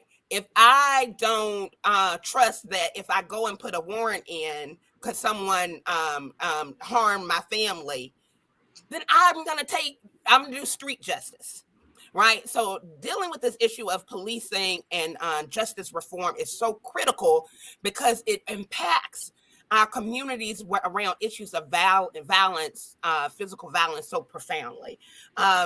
We have a racial equity training that's called Beyond Divide and Conquer, Unite and Build. We actually have one that starts tomorrow, but it's almost 100 people in there already. So we're booked, but we're going through this training of trainer process. So I will just say, if people are interested, we're only allowing people in that want to become trainers, because as a part of this, it talks about hearts and mind change and material conditions change.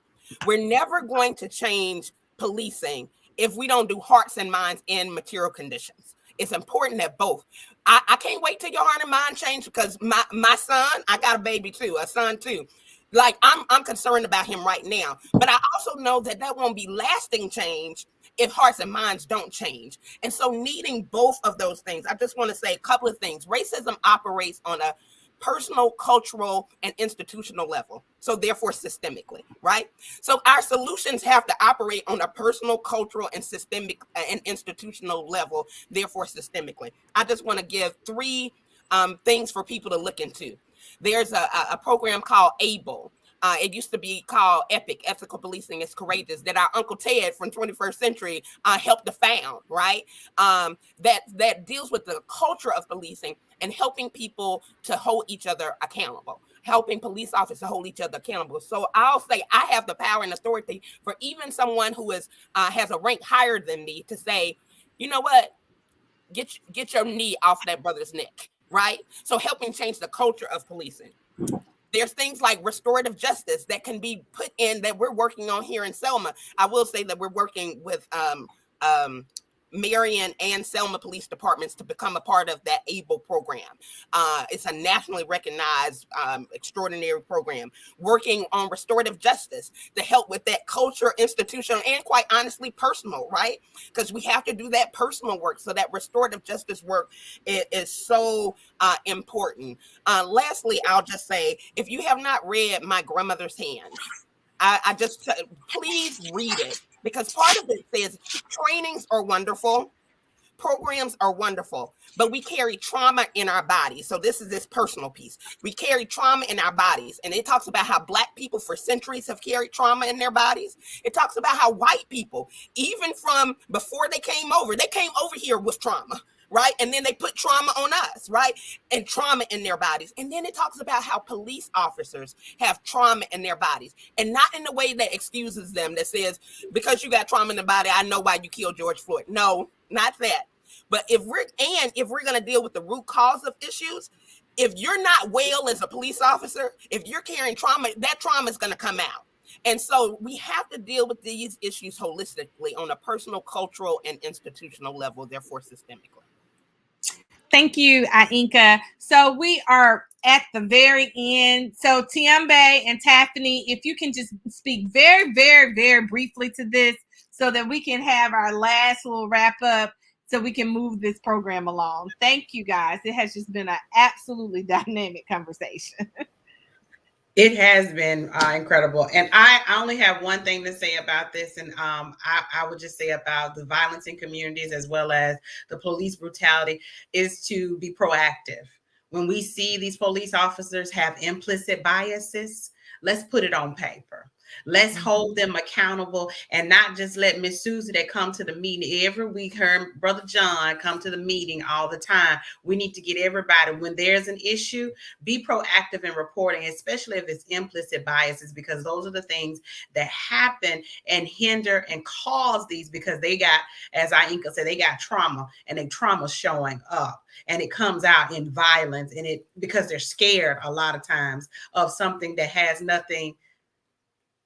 Anyway, let's go ahead. But again, let's be proactive and make sure that we are demanding that the police, law enforcement understand their implicit biases and how they show up in communities.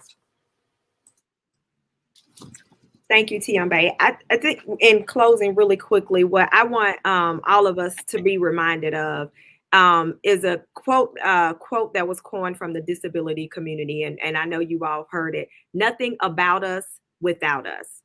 And things that are the police violence that is directly impacting individuals, those who have been incarcerated and are re-entering society, it is so important that they are at the table and that their voices are elevated, and that we are also allowing them to help shape the narrative when we talk about policing and police brutality.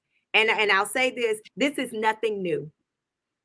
This is nothing new. Our communities have had to contend with police brutality, with vigilantes for a long time. It's nothing new, but we have an opportunity now. And so I just want to stress again, everything that you all said, but we definitely have to have people at the table so that they're shaping this narrative and the public debate around police brutality and violence in our communities.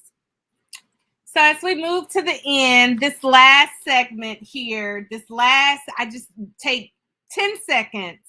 I want you to take 10 seconds to talk about the work you do and give us some strategies for individuals, organizations, and our community to survive in this new social climate. 10 seconds. And we'll start with Ainka since she asked about this. Okay, so I'll just quickly say, we talked about power and love earlier. Dr. King said power without love is reckless and abusive, and love without power is sentimental and anemic. Power at its best is love, implementing the demands of justice, and justice at its best is power, correcting everything that stands against love. So let us love one another, because if we want to go fast, we're going to go by ourselves. But if we want to go far, which is what we want, it's going to take work because we're imperfect and we're human. If we want to go far, we have to go together. And I believe Selma 2.0, Bridging Divides, Building a Beloved Community, is happening, and we will change the world again. Thank you. Danielle. Let me take off mute. This has been a blessing. I've learned so much today. And so as we go forward, just, do everything you can to keep yourself encouraged. We have got to really make sure that we are pouring into what we need so that we can pour out into the world. And there's a lot that's been taken from us in the last, really over the course of time. But these last 2 years have been extra hard. So give yourself some grace and some mercy, and then get up, dust yourself off. There's work to be done, and I'm ready to do it with all of you. So thank you so much for today, and I appreciate your having me. Judge Perkins. I just want to say we are the ones that we've been waiting for. There's only one Savior, and he has placed the power with us to produce change. So no one's coming in to save the day and do. If we don't start, and I know sometimes it's annoying to keep going and going and going with these conversations, but we got to keep talking about it, and we got to keep finding ways to build together, because there is no one coming in to solve this problem but us. It's us. It's each and every one of us that are going to help solve these problems with the other people that are around us. And we solve these problems in community. No one person has all the answers. No, you cannot do it without the other people. So I just want to say we're the ones that we've been waiting for, and we have to do this together. Thank you. Tiffany?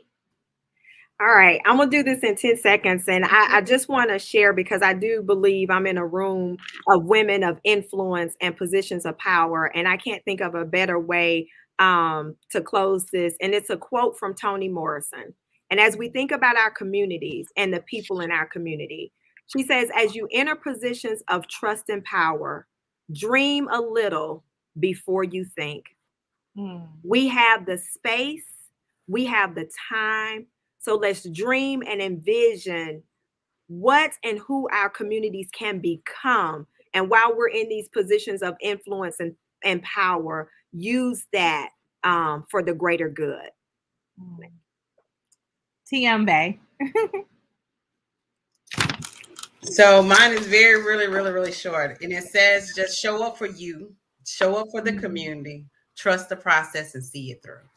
Oh. Well, thank you all so much. Because y'all are amazing, and Black women right now. Y'all are showing up. So Abina, you're amazing. Y'all are all amazing. I just want to shout out to the Black women that's present. Women have always been at the table for where change was created, and we are present and accounted for today. And I just want to commend you all for lifting your. Thank you all so much. This has been an eye-opening and thought-provoking discussion. I want to thank Judge Vernetta Perkins, Danielle Mason, Ainka Jackson, Tiambe Barnes, and Tiffany English.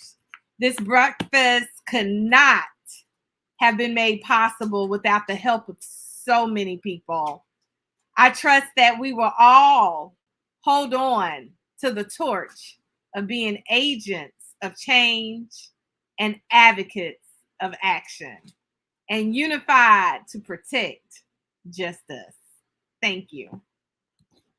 Abina, you're the co-chair of this committee with me. You can stay right here as we go through this last part. Thank you for what you've done. Thank you for your service. Thank you to all of the committee members and our entire chapter members of, the Selma chapter of the Links Incorporated. I think our chapter president is coming back in to give some final remarks. But as we've been going forward, I think you all have seen these this tag cross the bottom of the screen talking about giving, because in addition to this celebration today, part of our celebration, as you saw the scholarships given out earlier, is our Unity Giving campaign,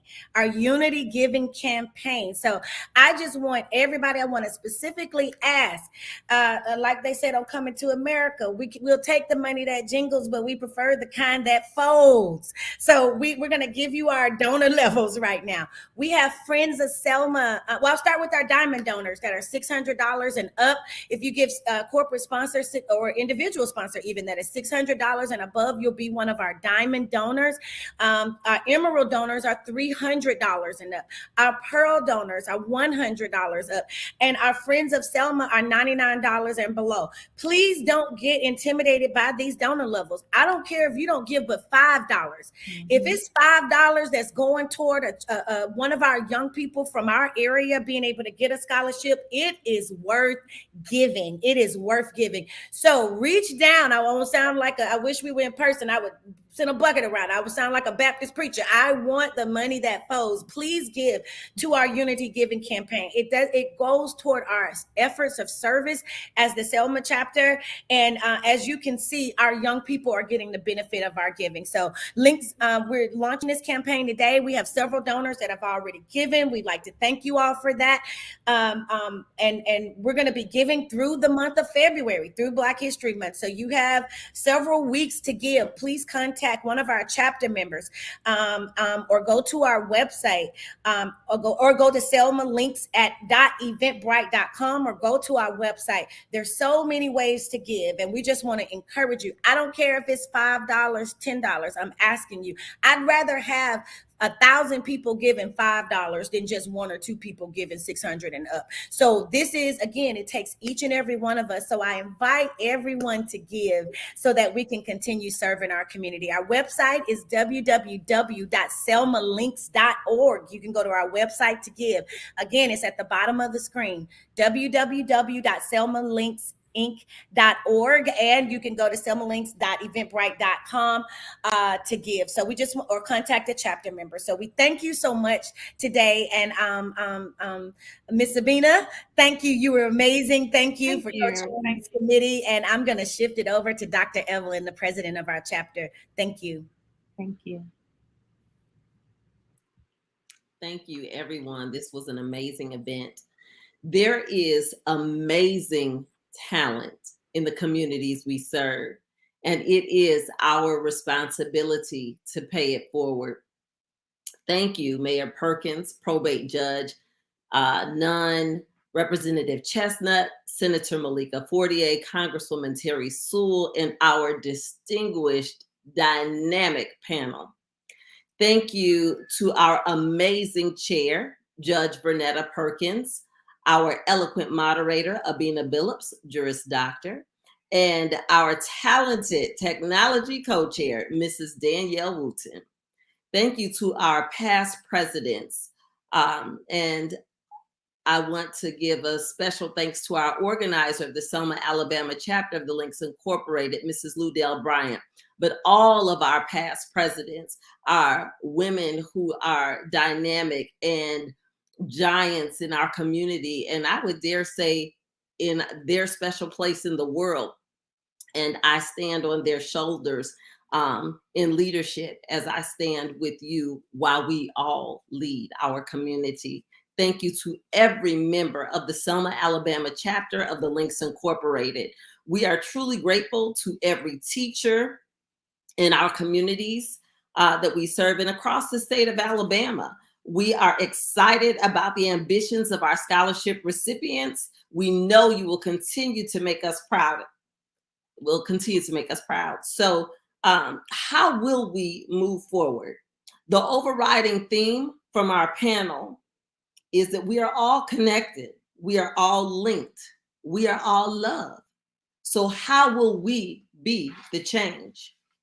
How will we move our virtual discussion into reality?